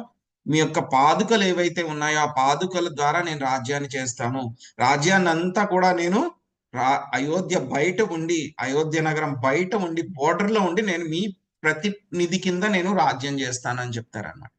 శత్రుఘ్నుడు ఏం చేస్తారు, ఆయన అయోధ్య లోపల ఉంటారు, భరతుడు ఏం చేస్తారు, మొత్తం రాజరికం ఆర్డర్స్ ఏం కావాలన్నా డైరెక్షన్స్ కావాలన్నా అవన్నీ కూడా భరతుడి దగ్గర తీసుకొచ్చి సంతకాలు పెట్టించుకుంటూ ఉంటారు. భరతుడు ఏం చేస్తూ ఉంటారు, ఆయన యొక్క పాదుకలు తీసుకుని ఆ యొక్క పాదుకలతోటి ఆయన మొత్తము ఆ యొక్క రాజ్యాన్ని అంతా కూడా చేస్తారు. భరతుడు కూడా ఏం చేస్తారు, తన భార్యతోటి కలవరు అనమాట, భార్యని కూడా అక్కడ అయోధ్యలోనే ఉండమని చెప్పి చెప్తారనమాట. ఆవిడ వచ్చి అడుగుతుంది, అడిగినా సరే లేదు లేదు నువ్వు అక్కడే ఉండి ఎవరు చూసుకోవడానికి లేరు, కౌశల్య మాతని చూసుకోవడానికి ఎవరు లేరు, చూసుకోవాలి నువ్వు అని చెప్పి ఆమెను పంపించేస్తారనమాట. సో భరతుడు చూపించినటువంటి యొక్క శరణాగతి ఏమిటి, ఆత్మ నిక్షేప, మొత్తం కంప్లీట్ సరెండర్ అన్నమాట, ఆత్మ నిక్షేప. సో ఆ తర్వాత మనకి అయోధ్యకాండ అయిపోతుంది. ఆ తర్వాత ఏమొస్తుంది మనకి, అరణ్యకాండ. అరణ్యకాండలో కూడా మనకి ఎవరైతే కనుక దండకారణ్యంలో ఎవరైతే సాధువులు ఎవరైతే ఉన్నారో, మునులు ఋషులు ఎవరైతే ఉన్నారో వాళ్ళందరూ కూడా రామచంద్రమూర్తి యొక్క శరణాగతి పొందారనమాట. రామచంద్రమూర్తి శరణాగతి పొందారు. సో వాళ్ళు ఏమంటారు, ఋషిచారి గోపీస్ అంటారనమాట. వాళ్ళందరూ కూడా ఎప్పుడైతే గనక రామచంద్రమూర్తిని చూశారో ఆ యొక్క అందానికి వాళ్ళందరూ కూడా మెస్మరైజ్ అయిపోయారనమాట, ఆసక్తులు అయిపోయారనమాట పూర్తిగా, నాకు రామచంద్రుడే కావాలి మాకు అని చెప్పని అనుకున్నారనమాట. కానీ రామచంద్ర ప్రభువుకి అందరి హృదయాల్లో ఆయన ఉంటారు కాబట్టి, పరమాత్మ కాబట్టి ఆయనకి తెలుసు అనమాట. తెలుసు కాబట్టి ఆయన ఏం చేశారు, మనసులో నవ్వుకున్నారనమాట, ఈ యొక్క అవతారంలో నేను ఏకపత్ని వ్రతుని, ఈసారి మీకు కుదరదు కాబట్టి నేను కృష్ణావతారంలో వస్తాను కదా, అప్పుడు ఆయనకి మొత్తం గోపికలు అందరినీ కూడా నేను యాక్సెప్ట్ చేస్తాను కాబట్టి అప్పుడు మీరు గోపీస్ కింద రండి అని చెప్పేసి ఆయన వాళ్ళందరికీ కూడా చెప్పడం జరిగింది. వాళ్ళందరూ కూడా ఋషిచారి గోపీస్ కింద వాళ్ళు కూడా కృష్ణలీలలో రావడం జరిగింది అనమాట. వాళ్ళందరూ కూడా ఒక దండకారంలో ఉన్నటువంటి యొక్క ఋషులు ఏంటంటే కనుక వాళ్ళు కూడా రామచంద్రమూర్తి యొక్క శరణాగతి పొందారు. వాళ్ళు కూడా రెండు రకాలుగా, ఒకటి ఏమిటి, వాళ్ళందరూ కూడా రామచంద్రమూర్తి వచ్చారు, ఇంకా మాకు ఏ రాక్షసుల యొక్క భయము లేదు, ఆయన మనల్ని రక్షిస్తారు అనేటువంటి భావనతో సంపూర్ణమైనటువంటి నమ్మకంతో ఉన్నారనమాట. గోప్తృత్వే వర్ణం, ఆయన వచ్చేసరి ఇంక మాకేం పర్వాలేదు, ఆయన చూసుకుంటారు అని చెప్పి ఆ భావనలో ఉన్నారనమాట. తర్వాత రెండోది ఏమిటి, వాళ్ళకి ఏ కష్టం వచ్చినా సరే వాళ్ళు రామచంద్ర ప్రభువుని తలుచుకునే వాళ్ళు అనమాట, చిన్నది ఏదొచ్చినా పెద్దది వచ్చినా సరే. సో అదేమిటి మనకి మూడవది, రక్షిష్యతీతి విశ్వాసు. రక్షిష్యతీతి విశ్వాసో అన్నమాట. సో ఈ విధంగా ఆ దండకారణ్యంలో ఉండేటువంటి ఋషులు ఈ విధంగా రామచంద్రమూర్తి యొక్క శరణాగతి వాళ్ళు పొందడం జరిగిందన్నమాట. తర్వాత మరి కిష్కింధకాండ. కిష్కింధకాండ అంటే కనుక మనకి ఏం జరుగుతుంది అక్కడంతా కూడా ఎప్పుడైతే కనుక సీతాపహరణం అరణ్యకాండలో చివరిలో సీతాపహరణం అయిపోతుంది. అయిపోయిన తర్వాత రాముల వారు వెతుక్కుంటూ వెళ్తారు. సీతాదేవిని వెతుక్కుంటూ వెళ్తూ ఉంటే కనుక హనుమంతుల వారితోటి కలుసుకోవడం జరుగుతుంది. హనుమంతుల వారు సుగ్రీవు దగ్గరికి తీసుకుని వెళ్తారు ఆ యొక్క ఋష్యముఖ పర్వతం మీద. ఆ యొక్క ఋష్యముఖ పర్వతం దగ్గరికి వెళ్ళిన తర్వాత సుగ్రీవుడు ఆయనతోటి మిత్రత్వం నేర్పుతారు. నేర్పిన తర్వాత మళ్ళీ వాలిని చంపడము, ఆయన కిష్కింధకి రాజుని చేయడము, ఇవన్నీ కూడా మనకి ఎక్కడ వస్తాయి, మనకి కిష్కింధ కాండలో వస్తాయి. ఆ యొక్క కిష్కింధ కాండలో రామచంద్రమూర్తి యొక్క శరణాగతి పొందినటువంటి వ్యక్తి ఎవరు అంటే కనుక సుగ్రీవుడు. ఆయన ఏమనుకున్నారు, ఆయనకి ఇంకేమీ లేదు ఆప్షన్. వాలి దగ్గర నుంచి రక్షించబడాలి అంటే కనుక వేరే ఆప్షన్ ఏమీ లేదు. సో కాబట్టి ఆయన ఏమనుకున్నారు, మొత్తం ఎప్పుడైతే కనుక వాలిని ఓడించడానికి వెళ్ళమని చెప్పారో అప్పుడు రామచంద్రమూర్తి యొక్క మాటల మీద ఆయన ఏం చేశారు, వాలితోటి యుద్ధానికి వెళ్ళారు. సో రెండు రకాలైనటువంటి శరణాగతి ఆయన ప్రదర్శించడం జరిగింది. ఒకటి రక్షిష్యతీతి విశ్వాసో, ఇంకొకటి గోప్తృత్వే వర్ణంతదా. రామచంద్రమూర్తి నన్ను రక్షించేది, పోషించేది, నన్ను కాపాడేది అంతా కూడా అనేటువంటి భావన. రక్షిష్యతీతి విశ్వాసో గోప్తృత్వే వర్ణంతదా. తర్వాత మనకి ఏమొస్తుంది, సుందరకాండ. ఆ సుందరకాండలో అంటే కనుక హనుమంతుల వారు సీతమ్మ తల్లిని వెతకడానికి అంతా కూడా వెళ్తారు, లంకకు వెళ్తారు. ఆ యొక్క సముద్రాన్ని దాటి ఆ యొక్క లంకకు వెళ్తారు. లంకకు వెళ్ళి అక్కడంతా కూడా వెతుకుతూ ఉంటారని. వెతుకుతూ ఉంటే కనుక ఏమవుతుంది, ముందుగా హనుమంతుల వారు ఆ తా లంకిణిని ఓడించిన తర్వాత లోపలికి వెళ్తారు. ఆయన చిన్న కూతి కింద చాలా చిన్నగా అయిపోయి మొత్తం అన్ని చోట్ల కూడా తిరుగుతూ ఉంటారు. ఆయన హనుమంతుల వారు అంటే తక్కువేం కాదు, చాలా జ్ఞానమంతా ఉన్నటువంటి వ్యక్తి అన్నమాట. కానీ ఏంటంటే కనుక ఆయన కూడా ఒకసారి కొంచెం పొరపడ్డారనమాట. సో ఆ పొరపాటు ఏంటని చెప్పుకుందాం మనం. సో ఏమవుతుందంటే కనుక ఆయన వెతకడానికి వెళ్తారనమాట. లంకలోను రావణాసురుడి యొక్క అంతఃపురానికి వెళ్తారనమాట. వెళ్తే కనుక అక్కడ కనబడుతుంది అనమాట. ఏమిటి, పుష్పక విమానం కనబడుతుంది అక్కడ. చాలా బ్రహ్మాండంగా ఉంటుందన్నమాట. ఎంతమంది అయినా పట్టేస్తారు అందులో. పుష్పక విమానానికి డ్రైవర్ ఏమీ అవసరం లేదు, పెట్రోల్ ఏమీ అవసరం లేదు, మనసు కంట్రోల్ తోటి నడుస్తూ ఉంటుంది. ఆ పుష్పక విమానంలో కూడా చూస్తే గనక ఎంతో ఎంతో ఎంతో మంది అంతమైనటువంటి స్త్రీలు అందరూ కూడా ఉంటారని. వాళ్ళందరినీ కూడా దాటుకుని లోపలికి వెళ్తారు. సీతాదేవి ఎక్కడెక్కడైనా పెట్టాడేమో రావణాసురుడు అని చెప్పేసి అక్కడికి వెళ్తారనమాట. అక్కడంతా వెతుకుతూ ఉంటారు. రావణాసురుడు మంచి నిద్రలో ఉంటారు. సో అక్కడ చూస్తే గనక ఎంతో మంది స్త్రీలు అనమాట. వాళ్ళ యొక్క వస్త్రాలు అవన్నీ కూడా రాత్రిపూట కొంచెం చెదురుముదురు అయిపోయి అవన్నీ కూడా ఉంటాయి అన్నమాట. చెదురుముదురుగా ఉంటాయి. వాళ్ళందరూ కూడా అలాగా. రణాసురుడికి ఎంతమంది అంటే కనుక మొత్తం 14 లోకాల్లో ఎక్కడెక్కడైతే అందమైనటువంటి వాళ్ళు ఉన్నారో వాళ్ళందరినీ కూడా తెచ్చిపెట్టేసుకున్నాడు ఆయన. బలవంతంగానో నయానో భయానో వాళ్ళందరినీ కూడా తెచ్చిపెట్టుకున్నాడు. వాళ్ళందరూ కూడా అలాగే ఆ రావణాసురుడి చుట్టూ అంతఃపురం మీద కొంతమంది కింద పడుకుని ఉన్నారు, అలా పక్కన పడుకుని ఉన్నారు, కొంతమంది సోఫాల్లో పడుకుని ఉన్నారు, కొంతమంది చిన్న చిన్న మంచాల మీద పడుకుని ఉన్నారు. అలా ఉన్నారనమాట అందరూ కూడా. హనుమంతుల వారు ఏంటి, ఆయన బ్రహ్మచారి ఆయన. సో స్త్రీలని ఆయన అలాగ చూడరు అనమాట. కానీ ఏంటంటే కనుక వాళ్ళ యొక్క వస్త్రాలు అవన్నీ కూడా కొంచెం కొంచెం చెదురుగా ఉన్నాయి. అయినా సరే ఆయన వాటిని అన్నిటినీ కూడా పట్టించుకోలేదు. ఎందుకంటే కనుక అక్కడ ఆయన వచ్చింది ఏమిటి, రామకార్యం మీద వచ్చారు. కాబట్టి ఆయన ఏం చేశారు, అక్కడ ఆయన ఏం చూపించారు, ప్రతికూల్యస్య వర్జనం.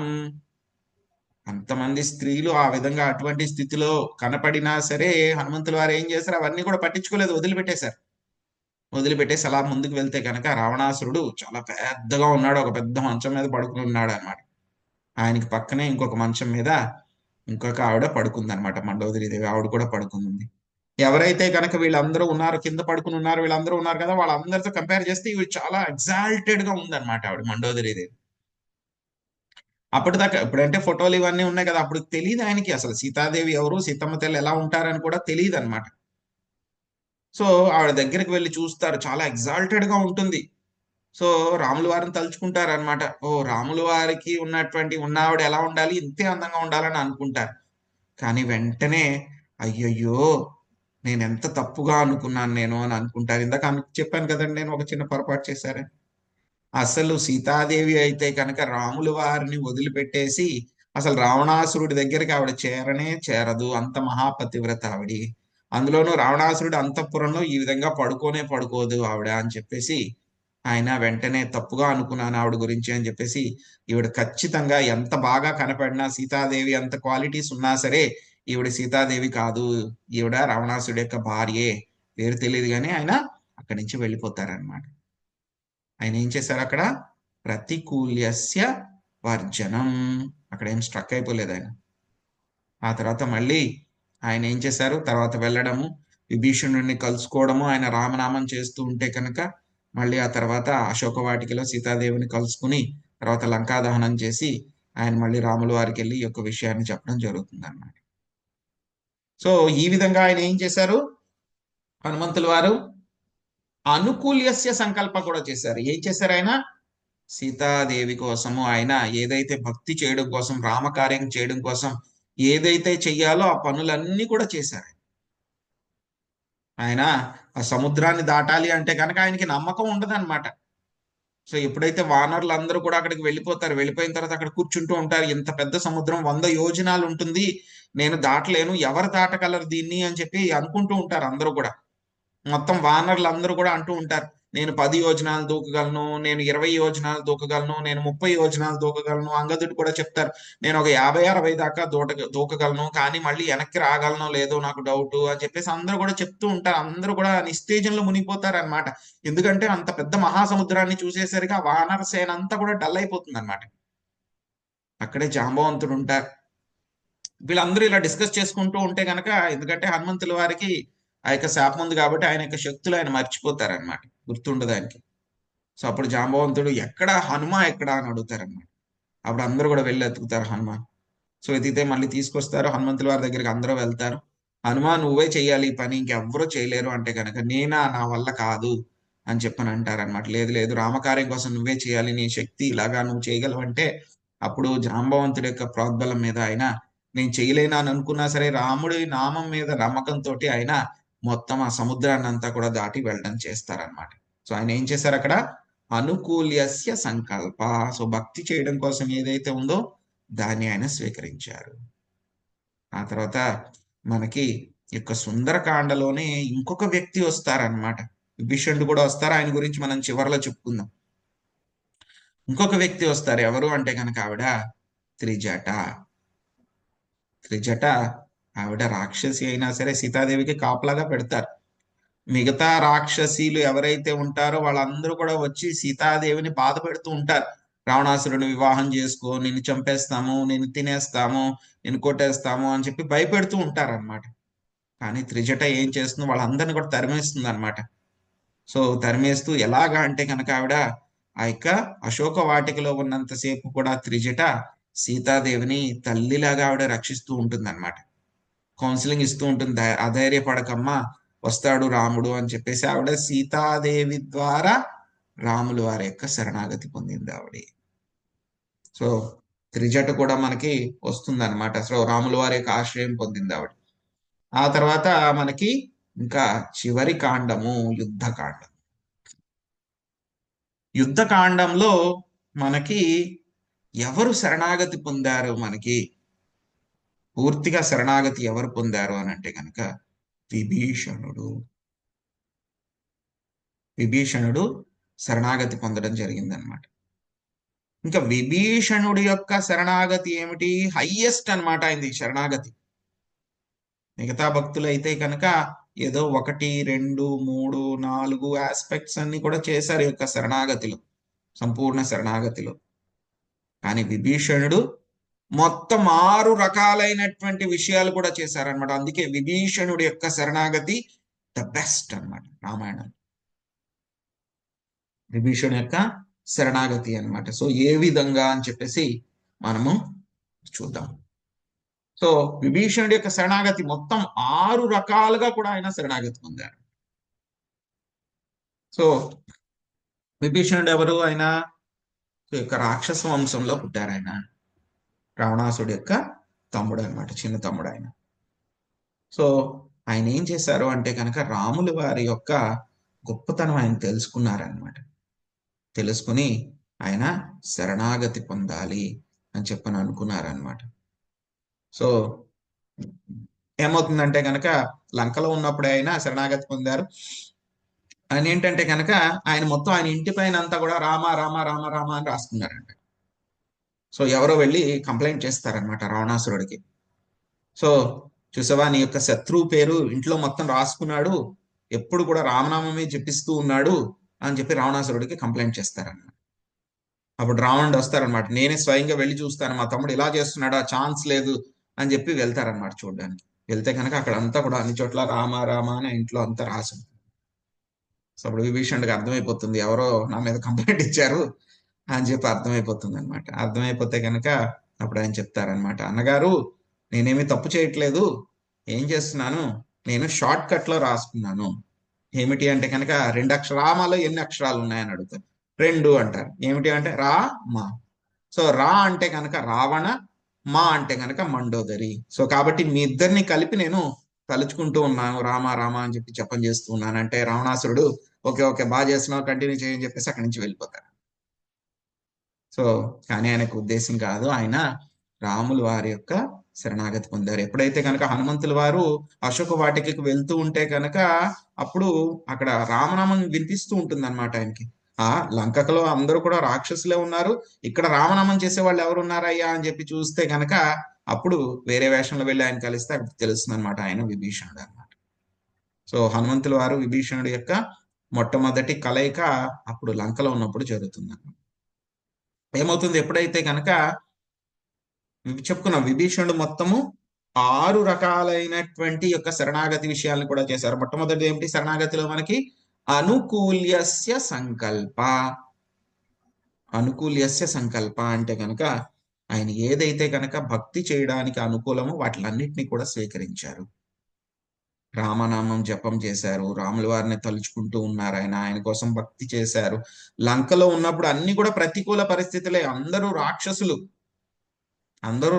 అందరూ కూడా ఏం చేస్తున్నారు, ఇంద్రియ భోగాలు చేస్తూ ఉన్నారు.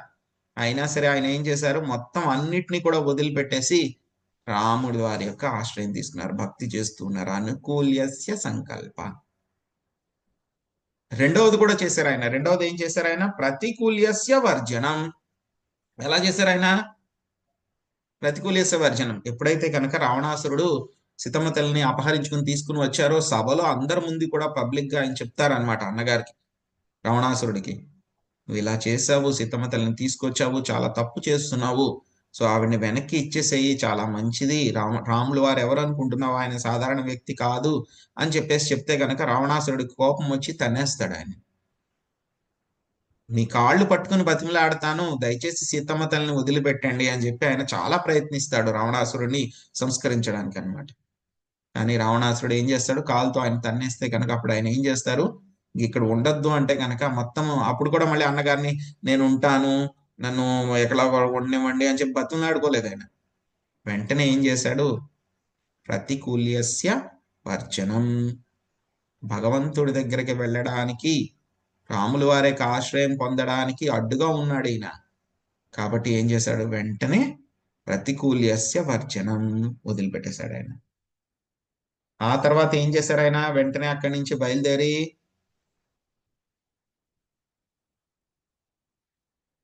రాముల వారి దగ్గరికి వెళ్ళారు ఆయన. రక్షిష్యతీతి విశ్వాసో. నిమిషం. సో తర్వాత ఏం చేశారు, అక్కడ ఉంటే కనుక ఇంకా రాక్షసులు ఏమైనా హాని చేస్తారేమో అని చెప్పేసి మొత్తం అంతా కూడా వెంటనే ఎక్కడికి వెళ్ళారు ఆయన, రాముల వారి యొక్క ఆశ్రయంలోకి వెళ్ళారు, ఆయన మీద నమ్మకం ఉంచారు అనమాట. సో ఆయన ఏం చేశారు, ఆ విధంగా ఆశ్రయం తీసుకోవడానికి వెళ్తారనమాట. ముందుగా ఆకాశంలోనే ఉండి అక్కడ వానర సైన్యం అంతా ఉంటుంది, ఆకాశంలోనే ఉంటారనమాట. భీషణుడు అడుగుతారు, నేను రాముల వారిని కలుసుకోవాలనుకుంటున్నాను, ఆయన యొక్క శరణాగతుడు నేను అని చెప్పి చెప్తారనమాట. అక్కడ ఉన్నటువంటి వానరులు అందరూ కూడా ముందు రాముల వారికి చెప్తాం మేము, అప్పుడు మీరు వద్దురు గాని అంటారనమాట. అప్పుడు రాముల వారు విభీషణ్ని పిలిచే ముందు అందరినీ అడుగుతారనమాట, ఏం చేయమంటారు, మీ అభిప్రాయం ఏమిటి, మీ అభిప్రాయం ఏమిటి అని అడిగితే కనుక సుగ్రీవుడు మిగతా వానరులు అందరూ కూడా చెప్తారనమాట. రావణాసుడి యొక్క తమ్ముడు, రాక్షసులందరూ కూడా మాయావులు, సో కాబట్టి అతన్ని మీరు యాక్సెప్ట్ చెయ్యొద్దు, శత్రువు అతను అని చెప్పని అంటారనమాట. కానీ అక్కడే హనుమంతుల వారు ఉంటారు, వెనకాల నుంచుని ఉంటారు రాముల వారికి. అడుగుతారనమాట, హనుమ నువ్వేం విషయం ఏమి చెప్పలేదు ఆయన గురించి, నీ అభిప్రాయం ఏమిటి అని చెప్పి చెప్తారనమాట. అప్పుడు హనుమంతుల వారు ఆయన అక్కడికి వెళ్ళినప్పుడు, నేను లంకకు వెళ్ళినప్పుడు అక్కడ మీ రామనామం చేస్తూ ఉన్నారు గొప్ప భక్తుడు, ఆయన్ని మీరు అంగీకరించాలి, డెసిషన్ మీదే కానీ నా యొక్క అభిప్రాయం ఇది అని చెప్పి చెప్పిన తర్వాత రమ్మని చెప్తారనమాట. వచ్చిన తర్వాత అప్పుడు విభీషణుడు ఆయన యొక్క ఆశ్రయం తీసుకుంటారు రాముల వారి మీద పూర్తి నమ్మకంతో. సో ఈ విధంగా చేయడం మూలంగా రెండు రకాలైనటువంటి విషయాలు అయ్యారనమాట. సో ప్రతికూల్యస్య వర్జనంలో ఇంకా ఏమొస్తాయి మనకి, రావణాసురుని వదిలిపెట్టేశారు, ఇంకా ఏమిటి, ఆయన యొక్క ఇల్లు పిల్లలు అందరినీ కూడా వదిలిపెట్టి వచ్చేస్తారు ఆయన విభీషణుడు. ప్రతికూల్యస్య వర్జనం అవన్నీ కూడా వదిలిపెట్టి వచ్చేస్తారు. సో ఆ తర్వాత ఏమవుతుంది, ఈ యొక్క రక్షిష్యతీతి విశ్వాసో, రాముల వారి మీద నమ్మకంతో ఆయన ఆ ఆశయం తీసుకోవడానికి వస్తారు. ఎప్పుడైతే కనుక రాముల వారు ఒప్పుకుంటారో ఏమవుతుంది, మొత్తము ఆయనకి పూర్తిగా ఆయనకి శరణాగతులు అవుతారనమాట.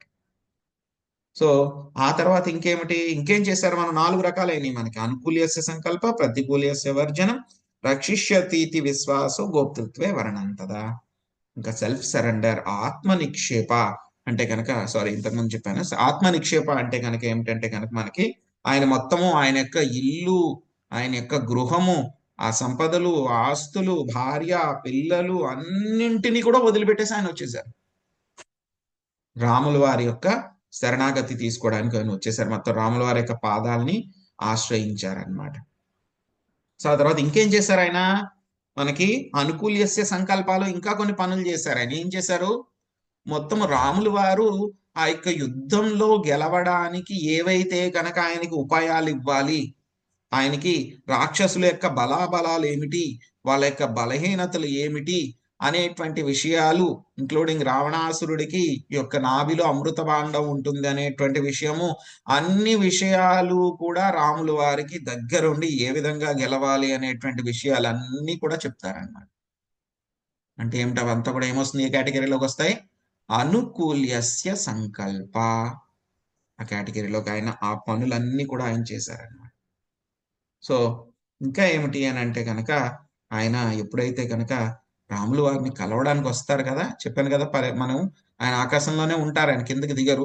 ఎప్పుడైతే రాములు వారు రమ్మని చెప్పిన తర్వాత ఏమవుతుంది, ఆయన వస్తారు, వచ్చి వెంటనే రాములు వారి యొక్క పాదాలని ఆశ్రయిస్తారనమాట ఆయన.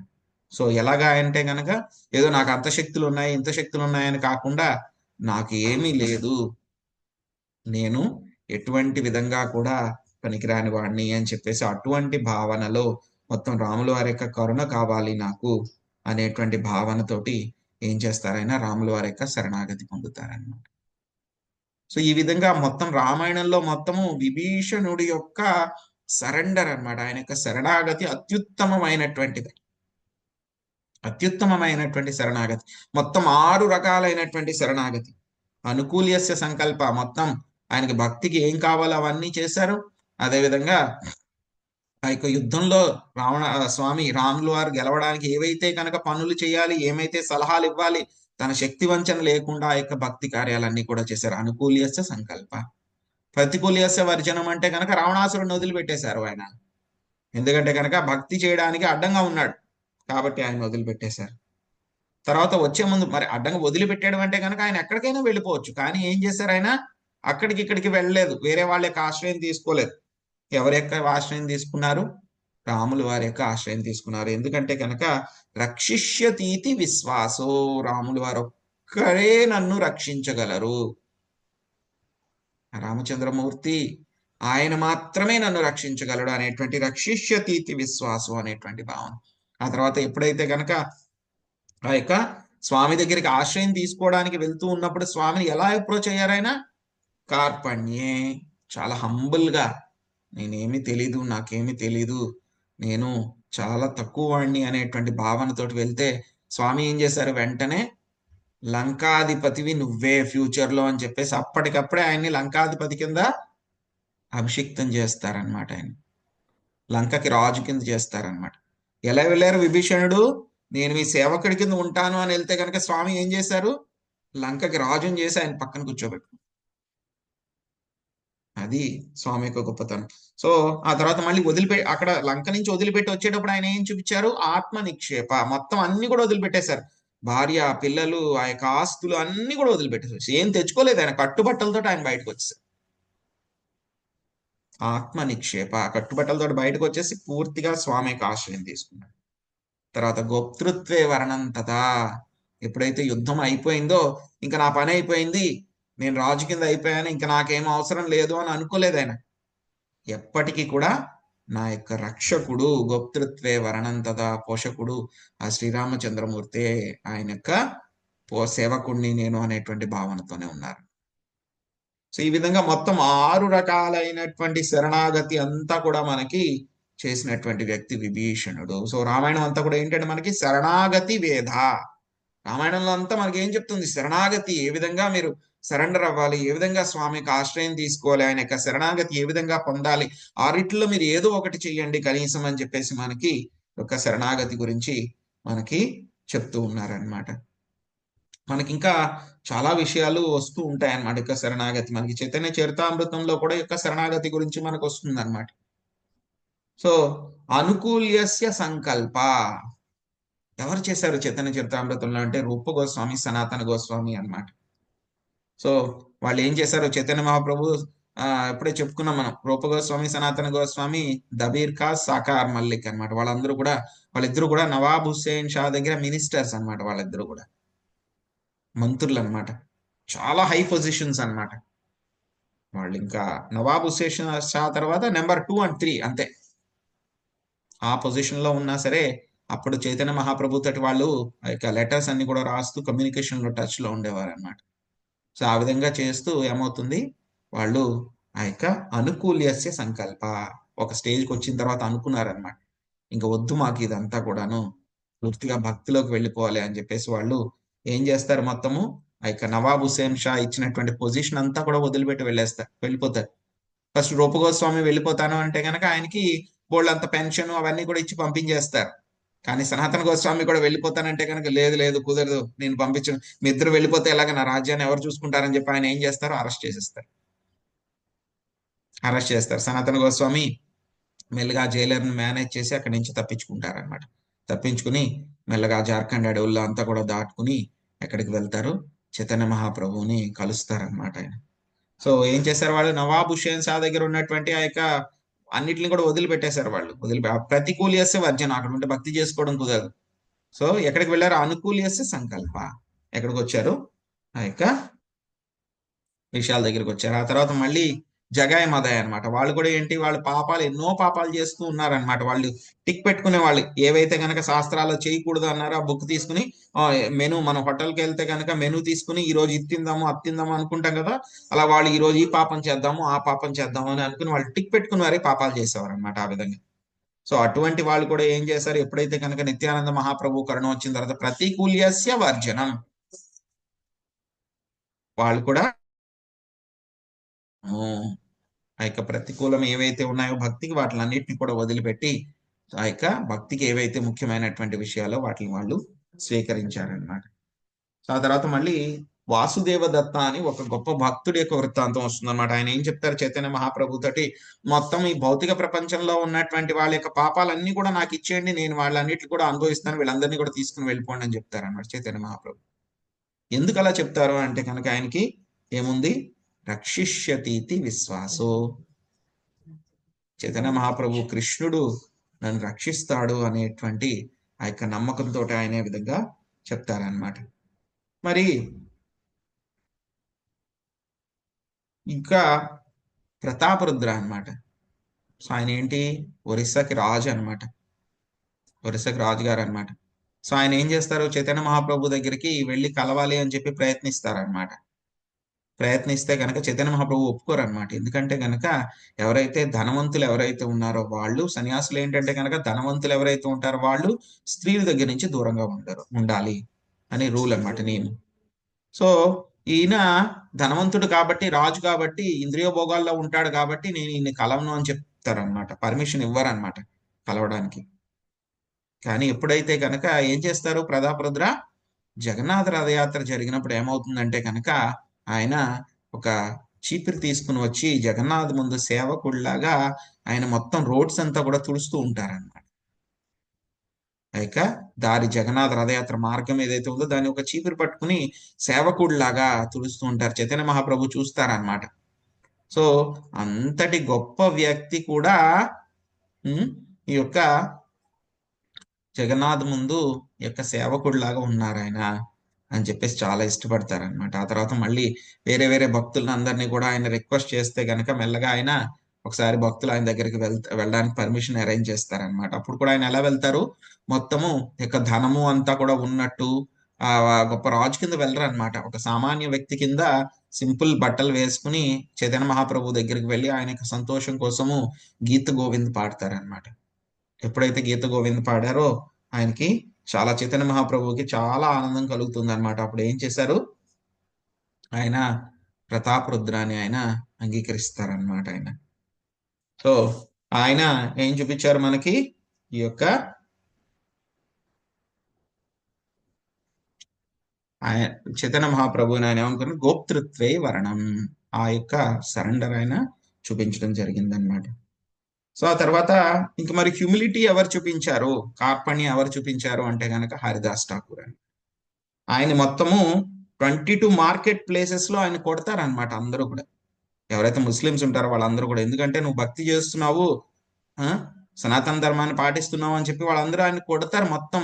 ఎలా అంటే కనుక మామూలుగా కాదు, ఇంకా చనిపోతారేమో అన్నంతగా కొడతారనమాట. ఒకసారి కాదు, 2 సార్లు కాదు, అన్ని సార్లు కొట్టినా సరే ఆయన ఎలా ఉంటారు, చాలా హంబుల్ గా, నాకేమీ తెలీదు, నేను చాలా అధముణ్ణి అనేటువంటి భావనతోటి ఆయన ఉంటారనమాట.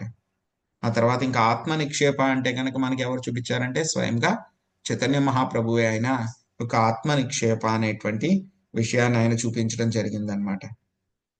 సో ఈ విధంగా మనకి చైతన్య చరితామృతాల్లో కూడా వస్తాయి, భక్తులందరూ కూడా యొక్క ఈ విధంగా చూపించారనమాట. సో 1970లో ఏమైందంట, ఒక ఒరిస్సా పూరిలోను ఒక డిస్ట్రిక్ట్ మెజిస్ట్రేట్ వచ్చారంట, అంటే కనుక కలెక్టర్ అనమాట.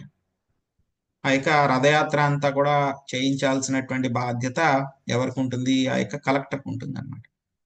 సో ఆయన చూసారంట, మీరు పాండాస్, మీరు ఎవరైతే ఉన్నారో మీరు ఏం చేస్తున్నారు, కావాలనే ఈ యొక్క రథయాత్రని బాగా లేట్ చేసేస్తున్నారు, మీరు ఆలస్యం చేసేస్తున్నారు, మీరు టైం టు టైం జరగాలి, ఎందుకంటే కనుక అందరూ కూడా వెళ్ళిపోవాలి టైంకి. అందుకని ఏం చేశారంటే ఆయన ఒక టైం టేబుల్ పెట్టారంట. కరెక్ట్గా 10:30కి ఎవరు రావాలి, ఫస్ట్ సుదర్శన రావాలి, ఆ తర్వాత 10:40కి బలదేవ రావాలి, 11 గంటలకి ఎవరు రావాలి, జగన్నాథ్ రావాలి, ఆ తర్వాత మళ్ళీ 11:30 కల్లా మొత్తం రథాలు బయలుదేరిపోవాలి. ఎంత అక్కడ గుండీచే టెంపుల్ ఎంతోసేపు ఉండదు కదా, 12:30 కల్లా గుండీచే టెంపుల్కి వెళ్ళిపోవాలి, వెళ్ళిపోయి మొత్తం రథయాత్ర ఆ రోజుకి క్లోజ్ అయిపోవాలి అని చెప్పి ఒక రూల్ పెట్టారంట. సో పాండాస్ అందరూ కూడా చెప్పారంట, లేదు లేదు అలా జరగదండి, మా వల్ల కాదు అంటే కనుక, లేదు లేదు స్ట్రిక్ట్ ఆర్డర్స్, మీరు చేయాల్సిందే అని చెప్పి చెప్పారంట. ఇంకేం చేస్తారు పాపం వాళ్ళకి, వాళ్ళు కరెక్ట్ గా మళ్ళీ ఆయన ఏమన్నా అంటాడేమో, ఏదైనా అవుతుందేమో అని చెప్పేసి, ఎందుకంటే పవర్ఫుల్ వ్యక్తి కదా, అందుకని చెప్పి వాళ్ళందరూ కూడా అదే విధంగా చేశారంట. వాళ్ళందరూ కూడా అదే విధంగా చేశారు. కరెక్ట్ గా ఆయన చెప్పినట్లే ముందు సుదర్శనాన్ని టైంకి తీసుకొచ్చేసారు, తర్వాత బలదేవాన్ని కూడా టైంకి తీసుకొచ్చారు, సుభద్రమారాన్ని కూడా తీసుకొచ్చారు, ఈవెన్ జగన్నాథన్ కూడా టైంకి తీసుకుని వచ్చేసారంట. బాలదేవ, సుభద్ర మహారాణి, సుదర్శన ముగ్గురు కూడా రథాలు ఎక్కేశారు, రెడీగా ఉన్నారు. కానీ అక్కడికి వచ్చిన తర్వాత ఏంటి, జగన్నాథ్ రథం ఎక్కట్లేదు పైకి. ఆయన జగన్నాథ్. సో ఆయన అక్కడికి వచ్చిన తర్వాత ఏమైపోయాడంట, చాలా బరువు అయిపోయాడంట ఆయన, చాలా బరువు అయిపోయాడంట. ఎందుకంటే జగన్నాథ్ చాలా పెద్దగా ఉంటారు, ఆయన చాలా కష్టంగా తీసుకొస్తారు పాండాస్. పైకి ఎక్కించాలి కదా రథం మీదకి, ఎక్కించడానికి వచ్చినప్పుడు చాలా బరువు అయిపోయాడంట ఆయన.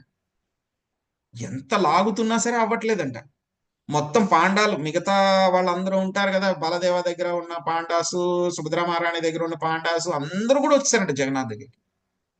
అందరూ వచ్చి ఎంతలాగా ఆయన రథం మీదకి పైకి తీసుకెళ్లాలని చెప్పి ప్రయత్నించినా సరే అవ్వట్లేదండి. అక్కడ పోలీసులు అందరూ కూడా ఉంటారు చాలా మంది, వాళ్ళందరూ కూడా మళ్ళీ ఎక్స్ట్రా తాళ్ళు అవన్నీ కూడా కట్టి మళ్ళీ ఎలాగైనా సరే జగన్నాథ్ని పైకి ఎక్కించాలని చెప్పి ఎంత ప్రయత్నిస్తున్నారు. కరెక్ట్ గా జగన్నాథన్ అయితే కనుక వాళ్ళ 11:30 కల్లా తీసుకుని వచ్చారు అక్కడికి బయటికి. కానీ 2 అవుతున్నా సరే జగన్నాథ్ ఇంకా రథానికి ఎక్కలేదండి. ఏం చేసినా సరే ఆయన ఎక్కించలేకపోతున్నారు. ఈయన కలెక్టర్ గారు వచ్చి చూసారంట డైరెక్ట్ గా, వాళ్ళు నిజంగానే యాక్షన్ చేస్తున్నారా లేకపోతే నిజంగానే చేస్తున్నారా, ఎందుకంటే అందులో పోలీసులు కూడా ఉన్నారు కదా. సో పాండాస్ ఏమన్నా అబద్ధం చెప్పొచ్చు కానీ పోలీసులు అబద్ధం చెప్పలేరు కదా. ఆయన కూడా చూస్తున్నాడు డైరెక్ట్ గా. ఎంత చూస్తున్నా సరే జగన్నాథ్ పైకి ఎక్కట్లేదండి. అప్పుడు అక్కడ ఉన్న వాళ్ళు కొంతమంది చెప్పారంట, మీరు రూల్స్ పెట్టారు చూడండి, హిస్టరీలో జగన్నాథ్ ఇప్పుడు దాకా 2 గంటల దాకా రథం ఎక్కలేదంటే కనుక మీ వల్లే అయింది, ఇంత లేటుగా ఎప్పుడు రథయాత్ర స్టార్టింగ్ అవడం కూడా జరగలేదు అని చెప్పి చెప్పారంట. సో ఆయనకి బుర్ర తిరిగిపోయిందంటే, నేనేదో టైం టేబుల్ ప్రకారం చేద్దాము, కరెక్ట్ గా టైం చేద్దాము అని అనుకున్నాను, ఏంటి ఇలా అయింది అని అనుకున్నారంట. మరి ఎలాగ జగన్నాథ్ని ఎలా ఎక్కించాలి, అక్కడ ఉన్న పెద్ద ఆయనతో అడిగి చెప్పారంట, మరి జగన్నాథ్ని ఎలా ఎక్కించాలి, నేను అవ్వట్లేదు, మరి ఎక్కించకపోతే ఆయన చేయించలేకపోతే కనుక ఈజ్ ఎ ఫెయిల్యూర్.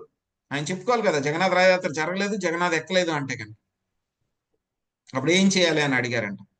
అప్పుడు మీరు రాజుగారు ఉన్నారు, ఆయన గొప్ప భక్తుడే, ఆయన రిక్వెస్ట్ చేయండి, ఆయన వచ్చి రిక్వెస్ట్ చేస్తే కనుక అప్పుడు జగన్నాథ్ ఏదైనా చేయడం జరుగుతుంది అంటే కనుక అప్పుడు ఆయన రాజుగారి దగ్గరికి వెళ్ళి రిక్వెస్ట్ చేశారంట, రండి జగన్నాథ్ రథం ఎక్కట్లేదు, ఇంకో గొప్ప భక్తుడు మీరే ఏదో ఒకటి చేయాలి అంటే కనుక ఆయన వచ్చారంట. వచ్చి జగన్నాథ్కి ఆయన ఒక స్పెషల్ భోగా ఆయనకి ఆఫర్ చేశారంట. ఆఫర్ చేసి జగన్నాథ్కి ప్రార్థించారంట, దయచేసి క్షమించండి, మేము ఏమన్నా అపరాధాలు చేసి ఉంటే కనుక, మీరు రథానికి ఎక్కకపోతే కనుక మీరు ఎలాగా అని చెప్పి చాలా ప్రార్థనలు చేసి, మిగతా పాండాస్ అందరూ కూడా ప్రార్థనలు చేస్తే కనుక మెల్లగా కొంచెం సేపటికి ఇప్పుడు మళ్ళీ ట్రై చేయండి అని చెప్పి అన్నారంట. చేస్తే ఈసారి సింపుల్ గా ఎక్కేసాడంట ఆయన రథాన్ని. ఇంతమంది కూడా అవసరం లేకపోయిందంట, మామూలుగా ఎంతమంది అయితే కనుకుంటారో అంతమందితోనే ఆయన రథం ఎక్కేసి కూర్చున్నారంట ఆయన. సో అలాగా భగవంతుడిని మనం రూల్స్ పెడదాము, ఆయన కంట్రోల్ చేద్దాము, రూల్స్ అండ్ రెగ్యులేషన్స్ అంటే కనుక కుదరదు. ఆయన మన యొక్క శరణాగతి, సరెండర్ చూసే ఆయన చేస్తారనమాట. మనం భగవంతుడికి చాలా చాలా ప్రార్థనలంతా కూడా చేస్తూ ఉంటాం మనం, కానీ ఆ యొక్క ప్రార్థనలు ఆయన చూస్తాడు, రక్షిస్తాడు అందరినీ కూడా. మనం కొంచెం భక్తి చేసినా సరే ఆయన రక్షిస్తానన్నాడు, హీ విల్ ప్రొటెక్ట్. బట్ ఏంటంటే కనుక ఎప్పుడైతే కనుక మనం శరణాగతితోటే ఆయనకి ప్రార్థనలు చేస్తే ఆయన ప్రార్థనలు చాలా సీరియస్ గా తీసుకుంటారు. శరణాగతితోటి ఆ యొక్క ప్రార్థనలు చేస్తే ఆయన చాలా సీరియస్ గా తీసుకుంటూ ఉంటారన్నమాట. సో తర్వాత సో ఈ యొక్క శరణాగతి, భక్తి వినోద్ ఠాకూర్ గారు ఒక పుస్తకమే రాశారనమాట ఈ యొక్క శరణాగతి మీద. శరణాగతి, ఆ పుస్తకం పేరే శరణాగతి. అందులో ఆయన చాలా చాలా మంచి మంచి కీర్తనలతోటి ఆయన శరణాగతి ఏ విధంగా చేయాలి అనేటువంటి విషయాలు చెప్పారు. అందులో మంచి మంచి పాటలన్నీ కూడా వస్తాయన్నమాట. సో అందులో వస్తుందన్నమాట, మొట్టమొదట శ్రీకృష్ణ చైతన్య ప్రభు జీవే దయా కొరే అని చెప్పేసి వస్తుందన్నమాట. సో అందులో చెప్తారనమాట, అసలు ఎవరు చైతన్య మహాప్రభు అని అంటే కనుక సార్వభౌమ భట్టాచార్య చైతన్య మహాప్రభు చెప్తారనమాట. సో ఎప్పుడైతే కనుక యొక్క భక్తి అనేటువంటిది పూర్తిగా కనుమరుగైపోయిందో, ఆ యొక్క భక్తి ఏ విధంగా చెయ్యాలి అని చెప్పి అందరికీ చూపించడం కోసము స్వయంగా వచ్చినటువంటి భగవానుడు, దేవాది దేవుడు శ్రీకృష్ణ భగవానుడే చైతన్య మహాప్రభువు. ఆయన ఎందుకోసం వచ్చారు, జగాయ మదాయ అనేటువంటి యొక్క అధముల్ని, అటువంటి అధముల్ని కూడా రక్షించడానికి ఆయన వచ్చారు అని చెప్పేసి రూప గోస్వామి కూడా చెప్తారనమాట. సో కేశవ భారతి మహారాజ్ అన్నమాట చైతన్య మహాప్రభుకి ఆయన సన్యాసి గురువు అనమాట. ఆయన చెప్తారనమాట, నువ్వు భగవంతుడివేనయ్యా, 2 ఆయుధాలు నువ్వు తీసుకుని వచ్చావు. ఏంటంటే ఆయన తీసుకొచ్చినటువంటి ఆయుధాలు 2. ఒకటి ఆయన యొక్క అందం అంట. చైతన్య మహాప్రభు అంత అందంగా ఉండారనమాట. ఎలా అయితే కనుక రాధారాణి చాలా అందంగా పసుపు బంగారపు రంగు ఛాయలో ఉంటుందో, ఆవిడ చైతన్య మహాప్రభు కూడా అదే రంగులో ఉండేవారనమాట. చాలా చాలా అందంగా ఉండేవారనమాట. ఎప్పుడైతే కనుక చైతన్య మహాప్రభు జగన్నాథ్ని మొట్టమొదటిసారి చూసినప్పుడు ఏమైపోతారు, ఆయన వెంటనే మూర్ఛపోతారనమాట, ట్రాన్స్ లోకి వెళ్ళిపోతారు. అక్కడే సార్వభౌమ భట్టాచార్య ఉంటారనమాట.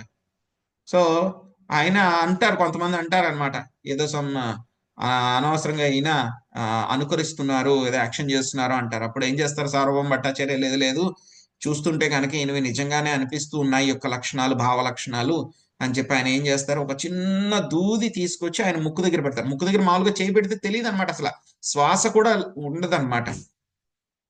నాడి చెక్ చేస్తే చాలా స్లోగా ఎక్కడో ఉన్నట్టు ఉంటుంది, అది కూడా నాట్ షూర్ అనమాట. సో ముక్కు దగ్గర ఒక చిన్న దూది పెడతారనమాట, చిన్నది.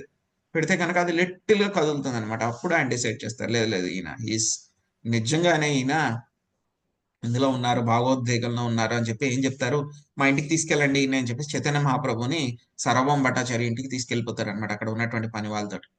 సో చైతన్య మహాప్రభు అన్నయ్యలందరూ కూడా ఎక్కడో వెనకాల ఎక్కడో ఉంటారు, వాళ్ళకి తెలియదు అనమాట ఈ విషయం. సో జగన్ ఆయన చైతన్య మహాప్రభు ముందు వచ్చేస్తారు, ఆయన మూర్ఛ పడిపోతారు, ఈయన ఇంటికి తీసుకెళ్ళిన తర్వాత ఆయన పడుకోబెట్టి అక్కడ చూస్తే కనుక చైతన్య మహాప్రభు చాలా చాలా అందంగా ఉంటారన్నమాట. సార్వభౌమ భట్టాచార్య చూసి ఆ యొక్క అందానికి ఆయన ముగ్ధుడైపోతారనమాట. చాలా కరుణ వచ్చేస్తుంది అనమాట. చైతన్య మహాప్రభు ఈయన ఇంత అందంగా ఉన్నారు, ఈయన ఎవరో గొప్ప మహానుభావుడు, ఈయన తెలియదు ఆయనకి ఇంకా అప్పుడు, ఇంకా గొప్ప మహానుభావుడు అని అనుకుంటారనమాట. సో ఆయన అంత అందంగా ఉండేవారు అనమాట ఇక చైతన్య మహాప్రభు అన్నమాట.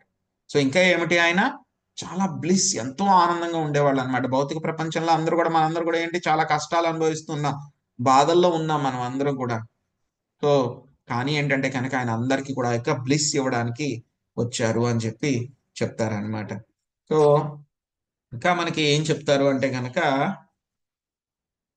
ఎవరు మనకి శాస్త్రాల్లో ఈ విధంగా అనుకూల్యస్య సంకల్ప ఎవరు చేశారు ఇది అని అంటే కనుక మనకి పరీక్షిత్ మహారాజు వస్తారనమాట. ఏమవుతుంది, పరీక్షిత్ మహారాజు ఆయన ఆ యొక్క అడవిలోకి వెళ్ళినప్పుడు ఆయన దాహం కలుగుతుంది ఆయనకి.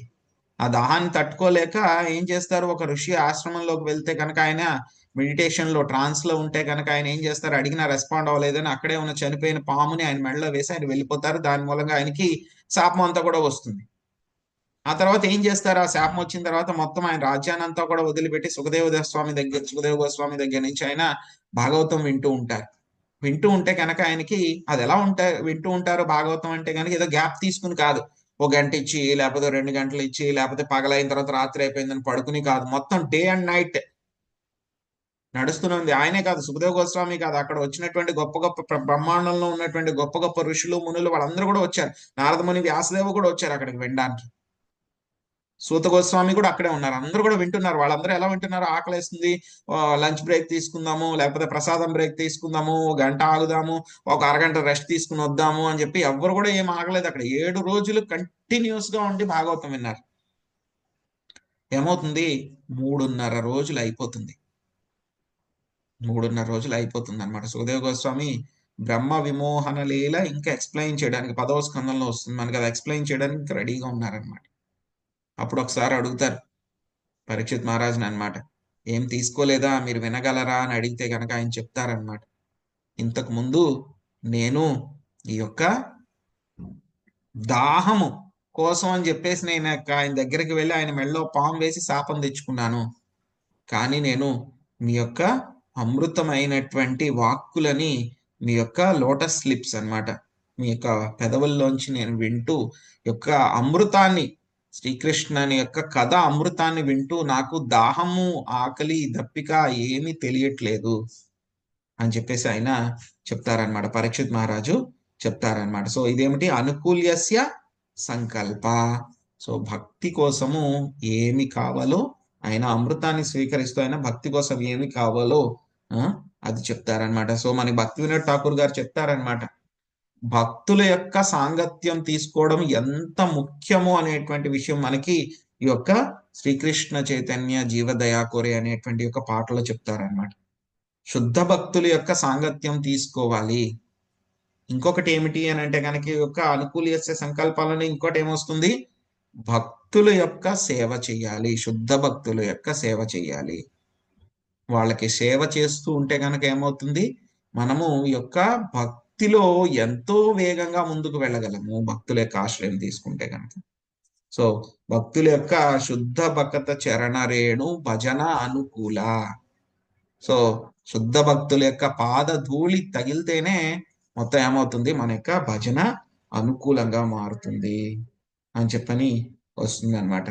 సో ఆ తర్వాత ఇంకేమొస్తుంది మనకి, రెండవది ప్రతికూల్యస్య వర్జనం. ప్రతికూల్యస్య వర్జనం. సో మనకి భక్తి వినోద్ ఠాకూర్ గారు ఏం చెప్తారు అని అంటే కనుక మన కోసం అన్నమాట, ప్రతికూల్యస్య వర్జనము అంటే కనుక యొక్క మాయావాదుల యొక్క భాష్యం, అందులో ఆయన ఎక్స్ప్లెయిన్ చేస్తారనమాట. మనకి ఆరోగ్యం బాగోకపోతే కనుక ఏమవుతుంది, మనం మందులు వేసుకుంటాం. మందులు వేసుకోవడానికి మనకి రకరకాలైనటువంటి ఆప్షన్స్ ఉంటాయి. అలోపతి అని, హోమియోపతి అని, న్యాచురోపతి అని, ఆయుర్వేద అని రకరకాల ఆప్షన్స్ ఉంటాయి. సో అలాగే మనకి కూడా జబ్బు వచ్చినప్పుడు ఏంటంటే కనుక చాలా మంది వస్తారంట, మా మందులు వాడండి, మా మందులు వాడండి అని చెప్పేసి. అలాగే వీళ్ళందరూ కూడా అన్నమాట. ఎవరు, జైమిని, ఆ తర్వాత కర్మ మీమాంస సిద్ధాంతం, వీళ్ళందరూ కూడా వస్తారనమాట. వచ్చి మా మందులు వేసుకోండి, మా మందులు వేసుకోండి, మావి యాక్సెప్ట్ చేయండి, నిరాకారవాదాన్ని యాక్సెప్ట్ చేయండి, లేకపోతే కనుక కర్మ సిద్ధాంతాన్ని యాక్సెప్ట్ చేయండి, శూన్యవాదాన్ని యాక్సెప్ట్ చేయండి, మాది తీసుకోండి, మా దగ్గరికి వస్తే కనుక కర్మ సిద్ధాంతంలో మీకు ఆనందాలు కలుగుతాయి అని చెప్పేసి అందరూ కూడా అడ్వర్టైజ్ చేసుకుంటూ వస్తారు మన దగ్గరికి. వాళ్ళందరూ కూడా అడ్వర్టైజ్ చేసుకుని వస్తారు వాళ్ళందరూ కూడా. కానీ మనం ఏం చేయాలి, ప్రతికూల్యస్య వర్జనం. అవన్నీ కూడా ఏమిటి, కొంచెం కూడా ప్రతికూల్యస్య వర్జనం అంటే కొంచెం కూడా మనం వాటి వైపే చూడకూడదు. మనం కొంచెం ట్రై చేస్తాను, ఇది కూడా ఎలాగే ఉందో అని చెప్పేసి కూడా మనం అనుకోకూడదు. వాటినన్నిటినీ కూడా ఏదైతే కనుక మాయావాదము, ఏదైతే కనుక శూన్యవాదము ఏవైతే ఉన్నాయో వాటినన్నిటిని అటు పక్కకే చూడకూడదు. పూర్తిగా వాటిని ఏం చేయాలి, మనము ప్రతికూల్యస్య వర్జనం, వాటినన్నిటిని కూడా వదిలిపెట్టేయాలన్నమాట. ప్రభుపాదుల వారు చెప్తారనమాట, ఆయన యొక్క భాష్యంలో, భాగవతం భాష్యంలో చెప్తారు. ఎవరైతే కనుక చైతన్య మహాప్రభు చెప్తారనమాట, ఎవరైతే కనుక మాయావాదుల దగ్గర నుంచి ఈ యొక్క భాగవతం యొక్క భాష్యాల్ని ఎవరైతే వింటారో, వాళ్ళు వినడానికి ప్రయత్నిస్తారో ఏమవుతుందంటే వాళ్ళ యొక్క భక్తి అంతా కూడా నాశనం అయిపోతుంది అని చెప్పారు. చైతన్య మహాప్రభు అంత స్ట్రిక్ట్ గా చెప్పారు. ప్రభుపాదుల వారు కూడా అదే చెప్పారు. ఇక మాయావాదుల దగ్గర నుంచి మనం వినకూడదు. వాళ్ళు చెప్పేది ఎలా ఉంటుంది, బాగానే ఉంటుంది, మనకు అనుకూలంగా చెప్తున్నారు అని చెప్పి మనం అనుకుంటాం. కానీ ఏం చేస్తారు, మనకు తెలియకుండానే సడన్ గా కాటేసేస్తారు. ఎంత ఎలా చెప్తారు అంటే గనక మనకి ఎగ్జాంపుల్, పాలు, ఆవు పాలు ఏంటి, ఎంతో పోషకం ఉంటుంది, ఎంతో మంచిది ఆవు పాలు. ఎలా అయితే కనుక ఆవు పాలని ఏదైనా ఒక పాము కొంచెం టచ్ చేసింది అనుకోండి, మనం తాగుతామో వాటిని, పాలు చాలా మంచివే. కానీ ఆవు పాలని పాము టచ్ చేసింది కదా అని చెప్పి తాగుతాము, మనం వెంటనే పాడేస్తాము.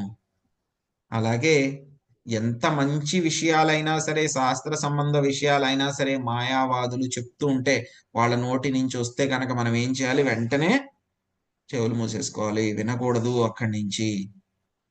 ఎందుకంటే కనుక వాటిని వింటే కనుక ఏమవుతుంది, మన యొక్క భక్తి నాశనం అయిపోతుంది. అందుకే భక్తి వినోద్ ఠాకూర్ గారు ఈ యొక్క శ్లోకంలో చెప్తారనమాట. ఏం చెప్తారు, ప్రతికూల్యస్య వర్జనం. ఏదైతే కనుక ఇంపర్సనలిజం, మెటీరియలిస్ట్ ఏదైతే ఉందో వాటిని పూర్తిగా మనం వదిలిపెట్టాలి అని చెప్పి చెప్తారు.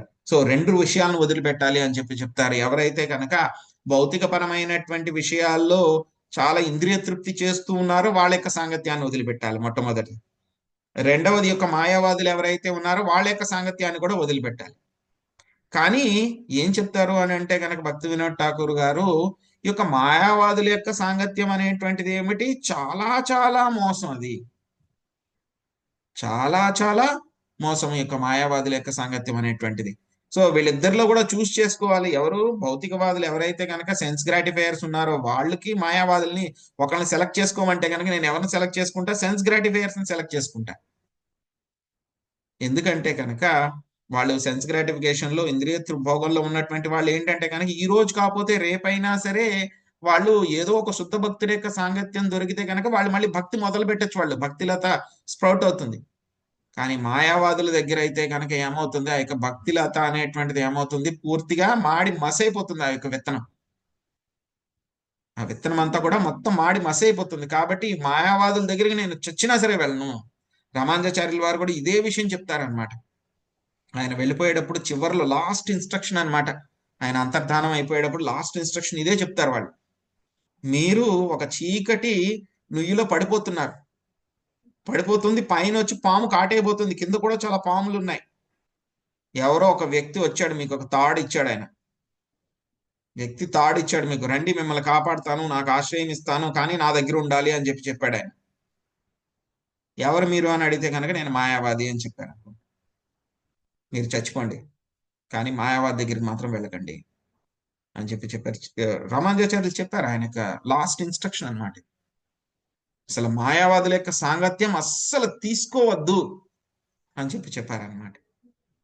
సో ఏమవుతుందంటే కనుక మాయావాదుల యొక్క సాంగత్యంలోకి వెళ్తే కనుక మన యొక్క హృదయం ఏదైతే ఉంటుందో అది ఒక పాషాణంలాగా అయిపోతుంది అనమాట. హార్డ్ రాక్ అన్నమాట, పెద్ద రాయిలాగా అయిపోతుంది అది. ఏం జరుగుతుంది, మనం ఇప్పుడు సార్వభౌమ భట్టాచార్య గురించి చెప్పుకున్నాం. ఆయన ఏం చేశారంటే కనుక చాలా కరుణ వస్తోంది నీ మీద, రాయ అని చెప్పేసి చైతన్య మహాప్రభుని కూర్చోబెట్టి, ఆయన సన్యాసివి కదా నువ్వు, సన్యాసి అయితే కనుక నువ్వు చేయాల్సినటువంటి ధర్మం ఏమిటి, నువ్వు వేదాంతాన్ని అభ్యసించాలి, వేదాంతాన్ని నువ్వు డిస్కస్ చేయాలి, కాబట్టి నీకు వేదాంతం చెప్తాను అని చెప్పేసి, వేదాంతాన్ని డిస్కస్ చేయాలి అని చెప్పేసి ఏం చెప్తారు, చైతన్య మహాప్రభుని కూర్చోబెట్టి ఆయన మొత్తం వేదాంతం యొక్క భాష్యం అంతా కూడా చెప్పడం మొదలు పెడతారన్నమాట. 7 రోజులు కంటిన్యూస్ గా ఆయన చెప్తూనే ఉంటారు సార్వభౌమ భట్టాచార్య వారికి, చైతన్య మహాప్రభు. చైతన్య మహాప్రభు ఏమి మాట్లాడరు, సైలెంట్ గా వింటూ ఉంటారు. 7 రోజులు చెప్పిన తర్వాత ఈయనకి అనుమానం వస్తుంది అనమాట. ఏంటంటే గనక సార్వభౌమ భట్టాచార్య అంటే గనక అప్పట్లో మాయావాదుల్లో హీఈస్ ద గ్రేటెస్ట్ అన్నమాట. అంతకు మించినటువంటి మాయావాది ఇంకెవరు లేరు. జగన్నాథ్ పురి టెంపుల్ కి హెడ్ ఆయనే, పూజ అవన్నీ కూడా చూసుకునేది ఆయనే అనమాట. అంత పొజిషన్ ఆయన. 7 రోజులు మొత్తం వింటారనమాట. విన్న తర్వాత చైతన్య మహాప్రభువుని అడుగుతారు, నేను ఇంతలాగా మాయావాదము, ఇన్ని రకాలైనటువంటి తర్కాలు, సిద్ధాంతాలు ఇవన్నీ కూడా, ఎందుకంటే కనుక ఇంతకుముందు చెప్పుకున్నాం కదా మనం, చైతన్య మహాప్రభుని చూస్తే చాలా కరుణ కలిగింది ఆయనకి అని చెప్పేసి, వరల్డ్ క్లాస్ మాయావాదం అంతా కూడా నేను నీకు ఎక్స్ప్లెయిన్ చేశాను నేను. సో నీకు అర్థమైందా ఏంటి, నీకేం డౌట్లు ఏం అడగట్లేదు అని చెప్పని అడుగుతారనమాట. ఇప్పుడు చైతన్య మహాప్రభు చెప్తారు ఆయన, సో శ్లోకంలో చెప్తారు ఆయన, వ్యాసదేవుల వారు ఏదైతే కనుక వేదాంత సూత్రాలను ఇచ్చి ఆ యొక్క భగవంతుడు పరతత్వాన్ని గురించి అర్థం చేసుకునేటువంటి విషయాన్ని ఎలా చెప్పారు అని అంటే కనుక, ఒక సూర్యుడు ఏ విధంగా అయితే కనుక ప్రకాశిస్తున్నప్పుడు అంతా కూడా కనపడుతూ ఉంటుందో ఆ విధంగా కనపడేలాగా ఆయన చెప్పారు. కానీ మీరు చెప్పినటువంటి భాష్యం ఏదైతే ఉందో, మీరు చెప్పినటువంటి భాష్యం విన్న తర్వాత ఏమైపోయింది, ఆ సూర్యుడికే మీరు మేఘాలు కప్పేసినట్టు, భగవంతుడి గురించి తెలుసుకోవాల్సినటువంటి ఆ యొక్క సింపుల్ గా తెలుసుకోవాల్సిన వ్యాసదేవుల వారు చెప్పినటువంటి వేదాంత సూత్రాలు ఎలా ఉన్నాయి, సూర్యుడిలాగా మొత్తం అన్ని క్లియర్ గా కనబడుతున్నాయి. మీరు చెప్పినటువంటి భాష్యం ఎలా ఉందంటే కనుక మొత్తం సూర్యుడిని అంతా కూడా కప్పేసింది, అంటే భగవంతుడిని కూడా కప్పేసింది మొత్తం అంతాను. మీ యొక్క హృదయం అంతా కూడా ఇటువంటి తర్కాలు చేసి ఒక రాయిలాగా అయిపోయింది, మీ యొక్క హృదయము పాషాణంలాగా అయిపోయింది అని చెప్తారన్నమాట. ఈ సెంటెన్స్ ఇలా చెప్పేసరికి సార్వభౌమ భట్టాచార్యకి ఇంకేం చెప్పాలో తెలియదు అనమాట. ఆయన ఇంకా ఆయన ఇంటికి వెళ్ళిపోతారు, ఇంటికి వెళ్ళి పడుకుని పోతారు అనమాట.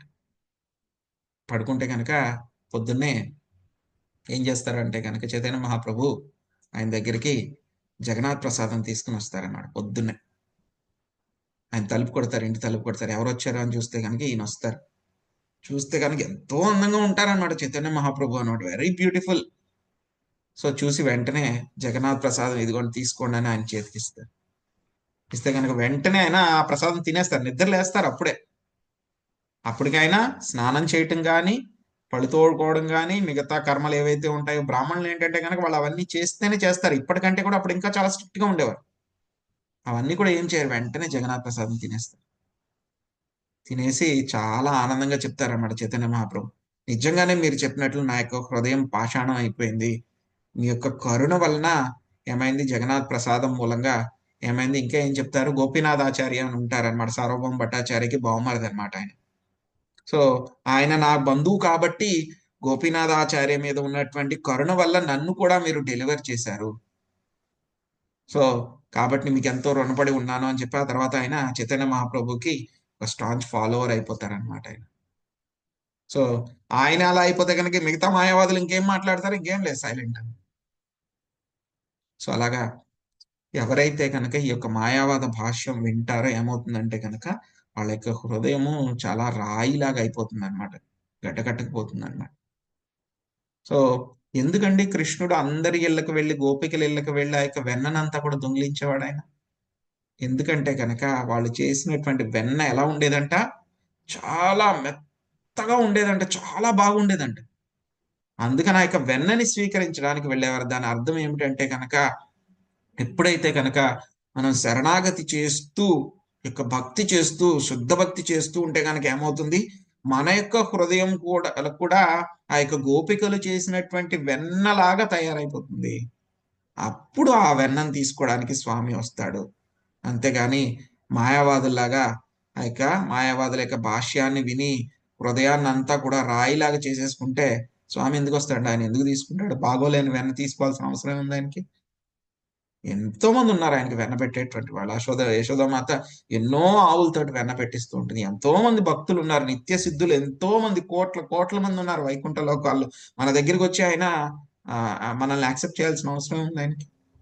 ఎప్పుడైతే కనుక మన యొక్క హృదయం కూడా భక్తి చేస్తూ ఆ యొక్క శరణాగతి పొందుతూ మన హృదయం కూడా వెన్నలాగా తయారైతే కనుక అప్పుడు దాన్ని దొంగిలించడానికి స్వామి వస్తారనమాట. అందుకే బిలమంగళ ఠాకూర్ కూడా అదే పాడతారు మనకి చౌరాష్టకంలో.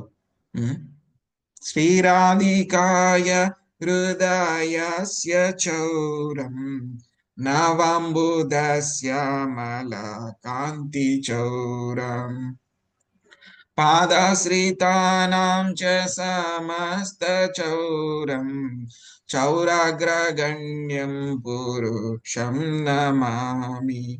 ఏం చేశారంట ఆయన? రాధికాదేవి యొక్క హృదయాన్ని దొంగిలించేశారంట. ఆ యొక్క సాయంత్రం పూట వచ్చేటువంటి నీలి మేఘాలు ఏవైతే ఉంటాయో వాటిల్లో ఆ నీలి రంగును ఆయన దొంగిలించేశారంట. ఎవరైనా ఆయన దగ్గరకు వస్తే గనక మొత్తం కింద నుంచి పైదాకా మొత్తం నిలువు దోపిడీ చేసేస్తాడంటే. అటువంటి చౌరాగ్రగణ్యుడు ఇంకెవరూ లేరు. అటువంటి ఆయనకి ఆశ్రయం తీసుకోవాలి అని చెప్పి ఆయన బిలమంగళ ఠాకూర్ గారు పాడుతూ ఉన్నారనమాట. సో ఇంకా చాలా ఉంది యాక్చువల్గా. ఇది శరణాగతి అనేటువంటి చాలా డీప్ సబ్జెక్ట్. సో కొంతవరకు ఎంతవరకు అయితే కనుక అంతవరకు చెప్పుకోవడానికి ప్రయత్నించాము. హరే కృష్ణ. ఎవరికైనా ఏమైనా ప్రశ్నలు ఉన్నాయి? హరే కృష్ణ ప్రభుజీ. చాలా సంగతులు తెలుసుకున్నాం ప్రభుజీ ఈరోజు. శరణాగతిలో 6 రకాలు ఉంటాయి, వాటికి బెస్ట్ ఎగ్జాంపుల్స్ తోటి ఎంత అద్భుతంగా చెప్పారు ప్రభుజీ. ఫైనల్ కన్క్లూజన్ ఏంటి ఈరోజు మాకు క్లియర్ గా చెప్పారు ప్రభుజీ. ధన్యవాదాలు ప్రభుజీ. హరే కృష్ణ. అంతా గురువుల కృప. శ్రీల ప్రభుపాద వారి. హరే కృష్ణ ప్రభుజీ. హరే కృష్ణ. కృతజ్ఞతలు ప్రభుజీ, బాగా షేర్ చేశారు మాకు విషయాలన్నీ. హరే కృష్ణ. అంతా గురువుల కృప, అంతా గురువుల కృప. హరే కృష్ణ ప్రభు. చాలా బాగా చెప్పండి. హరే కృష్ణ. రావణాసురులు వాళ్ళు బ్రాహ్మణ వంశస్థులు కదా, మరి రాక్షసులు అంటాం కదా, అది క్లారిఫికేషన్. రాక్షసులు అంటే కనుక వాళ్ళ యొక్క లక్షణాలను బట్టి అండి. ఆయన మనం జన్మ బట్టి కాదు కదా, జన్మ బట్టి కాదు కదండి. వాళ్ళ యొక్క లక్షణాలు, వాళ్ళ ప్రవర్తన బట్టి అది. వాళ్ళు దాని వల్ల మామూలుగా అయితే వంశంలో యాక్చువల్ గా ఏంటంటే కనుక రావణాసురుడు మిక్స్ అన్నమాట. సో ఆయన తండ్రి పేరు గుర్తు రావట్లేదు నాకు, బట్ ఆయన మిక్స్ అన్నమాట. యాక్చువల్ గా ఒక బ్రాహ్మణుడికి తల్లి ఏంటంటే కనుక రాక్షసి అన్నమాట. సో తండ్రి ఏంటంటే కనుక గొప్ప బ్రాహ్మణుడు అన్నమాట. కైకసి, తల్లి పేరు కైకసి, సో తండ్రి కూడా గొప్ప బ్రాహ్మణుడు అన్నమాట. Pulastya. Yes. Hare Krishna. Okay, thank you ప్రభుజీ. హరే కృష్ణ. హరే కృష్ణ. హరే కృష్ణ ప్రభుజీ. ప్రభుజీ విభీషణుడికి అంటే ముందే తెలుసా ప్రభుజీ రాముడి గురించి? ఎలా తెలుసు? తెలుసండి. ఆయన దేవాదేవుడు అని ఆయనకు తెలుస్తుంది. ఎందుకంటే కనుక ఆయన బ్రహ్మదేవుడిని కోరుకుంటారు కదా, నాకు భగవంతుడి పట్ల భక్తి ఇవ్వండి అని చెప్పి కోరుకుంటారు బ్రహ్మదేవుడు వరాలు అడిగినప్పుడు. సో రావణాసురుడేమో ఎవరి చేత మరణం ఉండకూడదు, వానరులు ఆ తర్వాత ఈ యొక్క మానవులు తప్పితే కనుక మిగతా వాళ్ళతోటి నాకు మరణం ఉండకూడదని అడుగుతారు. ఆ తర్వాత కుంభకర్ణుడేమో నాకు నిద్ర కావాలని అడుగుతారు. విభీషణుడేమో నాకు భక్తి కావాలి అని చెప్పని అడుగుతారు. హరే కృష్ణ. హరే కృష్ణ ప్రభుజీ. దండవత్ ప్రణామాలు. హరే కృష్ణ. హరే కృష్ణ ప్రభుజీ. ఈరోజు రామాయణం, భగవద్గీత అసలు ఎన్ని విషయాలు ప్రభుజీ తెలుసుకుంది. చైతన్య మహాప్రభు గురించి, శరణాగతి సంపూర్ణంగా తెలుసుకున్నాం ప్రభుజీ మీ ద్వారా. కొంచెం ఇంకా పూర్తిగా అవ్వలేదండి, ఇంకా చాలా డీప్ గా ఉంటుంది. ఏదో కొంచెం పైన మనం తెలుసుకున్నాం అంతే, ఇంత డీప్ గా ఉంటదని తెలుసుకున్నాం అంతే. అవును ప్రభుజీ. దగ్గరగా 9 అయిపోయింది టైం. అసలు టైం ఎలా గడిచిపోయిందో కూడా తెలియదు. అంతా హరే బాగుంది కృష్ణ ప్రభు. ప్రభుజీ. హరే అంటే కృష్ణ. మాయావాది అంటే మనం ఇక్కడ ఎలా అర్థం చేసుకోవాలి? అంటే వేరే వాటి గురించి ఎగ్జాక్ట్ అంటే మాయావాది అంటే సో మాయావాదులు అని అంటే కనుక వాళ్ళు ఏం చేస్తారు అని అంటే కనుక భగవంతుడికి రూపమే లేదు. అందులో రకరకాలు ఉన్నారు. మాయావాదులు, శూన్యవాదులు, నిర్విశేషవాదులు అని చెప్పని ఉంటారన్నమాట. సో వాళ్ళందరూ కూడా ఏం చెప్తారు అని అంటే కనుక కొంతమంది ఏం చెప్తారు, మొత్తం అంతా కూడా లైటే, మొత్తం అంతా కూడా బ్రహ్మజ్యోతి, బ్రహ్మన్, ఆయనకి రూపమే లేదు అని చెప్పి చెప్తారనమాట. సో వాళ్ళని ఏమంటారు, ఇంపర్సనలిస్ట్ అంటారనమాట. సో కొంతమంది ఏమంటారు అని అంటే కనుక శూన్యవాదులు అని ఉంటారు అన్నమాట. వాళ్ళు ఏమంటారు అంటే కనుక మొత్తం అంతా కూడా శూన్యంలోంచే వచ్చింది. సో మొత్తం మనకి ఇదంతా కూడా అయిపోయిన తర్వాత మళ్ళీ మనం శూన్యంలోనే కలిసిపోతాము అని చెప్పి కొంతమంది చెప్తారనమాట. ఇంకా మాయావాదులు ఏం చేస్తారంటే కనుక ఈ యొక్క ఇంపర్సనలిస్టులు కూడా కొంచెం పర్వాలేదు. వాళ్ళు ఏమంటారు, భగవంతుడికి రూపం లేదు అని చెప్పి చెప్తారనమాట. అది కొంతవరకు పర్వాలేదు, వాళ్ళకి అంతవరకే అర్థమైంది. కానీ మాయావాదులు ఏం చేస్తారు అని అంటే కనుక భగవంతుణ్ణి మొత్తం చాలా తక్కువ చేసి చూస్తారనమాట. తక్కువగా మాట్లాడతారు. ఆయనకు రూపం ఉంది, కానీ ఆయన వచ్చినప్పుడు కూడా ఆయన యొక్క రూపం కూడా ఏమిటి, భౌతిక పరమైనటువంటి రూపం ఇది. సో అని చెప్పేసి ఆ విధంగా వాళ్ళు భాష్యం చెప్తారు. ఇంకా ఏం చెప్తారు అని అంటే కనుక నేనే భగవంతుణ్ణి, నేను కూడా సాధన చేస్తే భగవంతుణ్ణి అయిపోతాను. భగవంతుళ్ళు అయిపోవడం అంటే నేను భగవంతుణ్ణి, నువ్వు భగవంతుడివి అని చెప్పి చెప్తారన్నమాట. సో ఏమవుతుందంటే కనుక గురుదాస్ ప్రభు అని చెప్పేసి ఒక ఆయన ఉన్నారంట. ఆయన ఏంటంటే కనుక సో ఇలాగే ఒకసారి ఆయన చెల్లో ఎక్కడో ఉన్నారంట బాగా. సో ఉంటే కనుక ఆయన పక్కనే ఒక ఆయన మాయావాది కూడా ఉన్నారంట. మాయావాదులు అంటే కనుక వాళ్ళు ఏమంటారు, అంతా ఒకటే, అందరూ ఒకటే, ప్రతిదీ ఒకటే, నేను భగవంతుడే, వాళ్ళు భగవంతుడే అని చెప్పి చెప్తూ ఉంటారు. దాని మీద ఆయన ఏదో క్లాస్ ఇవ్వడానికి రెడీ అవుతున్నారంట. సో ఈయన ఏం చేశారంటే ఆయన దగ్గరికి వెళ్ళారంట. వెళ్ళి చలిగా ఉంటుంది కదా బాగా, ఆయన ఒకే చోట స్టే చేస్తున్నారు. చలిగా ఉంటే కనుక ఆయన దగ్గరికి వెళ్ళి మీ దుప్పటి, మీ కంబళి నాకు ఇచ్చేయండి అని చెప్పి చెప్తారంట. ఎందుకు ఇవ్వాలి నేను అని అంటారంట. ఆయన ఏమన్నారంటే ఆ కంబల్లోంచి ఒక దారం తీసి, ఈ దారం ఏంటి, కంబల్లోది, కంబలి రెండు ఒకటేనా కాదా, మీ మీ ప్రిన్సిపల్ ఏంటి, రెండు ఒకటేనా కాదా అని అడిగి, రెండు ఒకటే అని అన్నారు. అయితే ఈ దారం ఉంచుకోండి, నాకు కంబలి ఇచ్చేయండి అని చెప్పి ఆయన తీసేసుకున్నారండి. ఆయన దగ్గర నుంచి తీసేసుకుని ఒకటి కాదు కదా ప్రభుజీ, ఆ ఒకటి కాదు కదా ప్రభుజీ, దాని నుంచి వచ్చిన వినండి వినండి వినండి ప్లీజ్.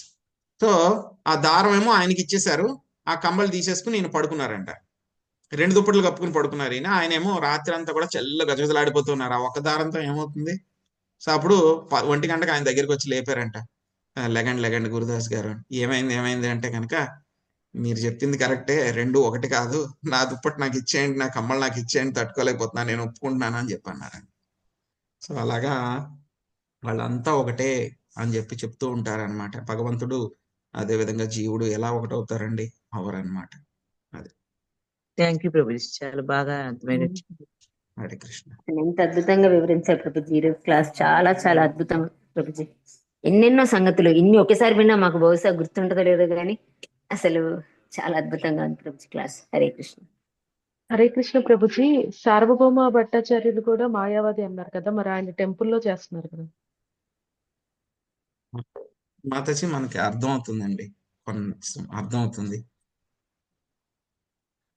ఆయన హెడ్ అనమాట, హెడ్ ఆఫ్ ద మాయావాదీస్. అప్పుడు చైతన్య మహాప్రభు టైంలో పూరి టెంపుల్ కి ఆయనే లీడ్ చేసేవారు.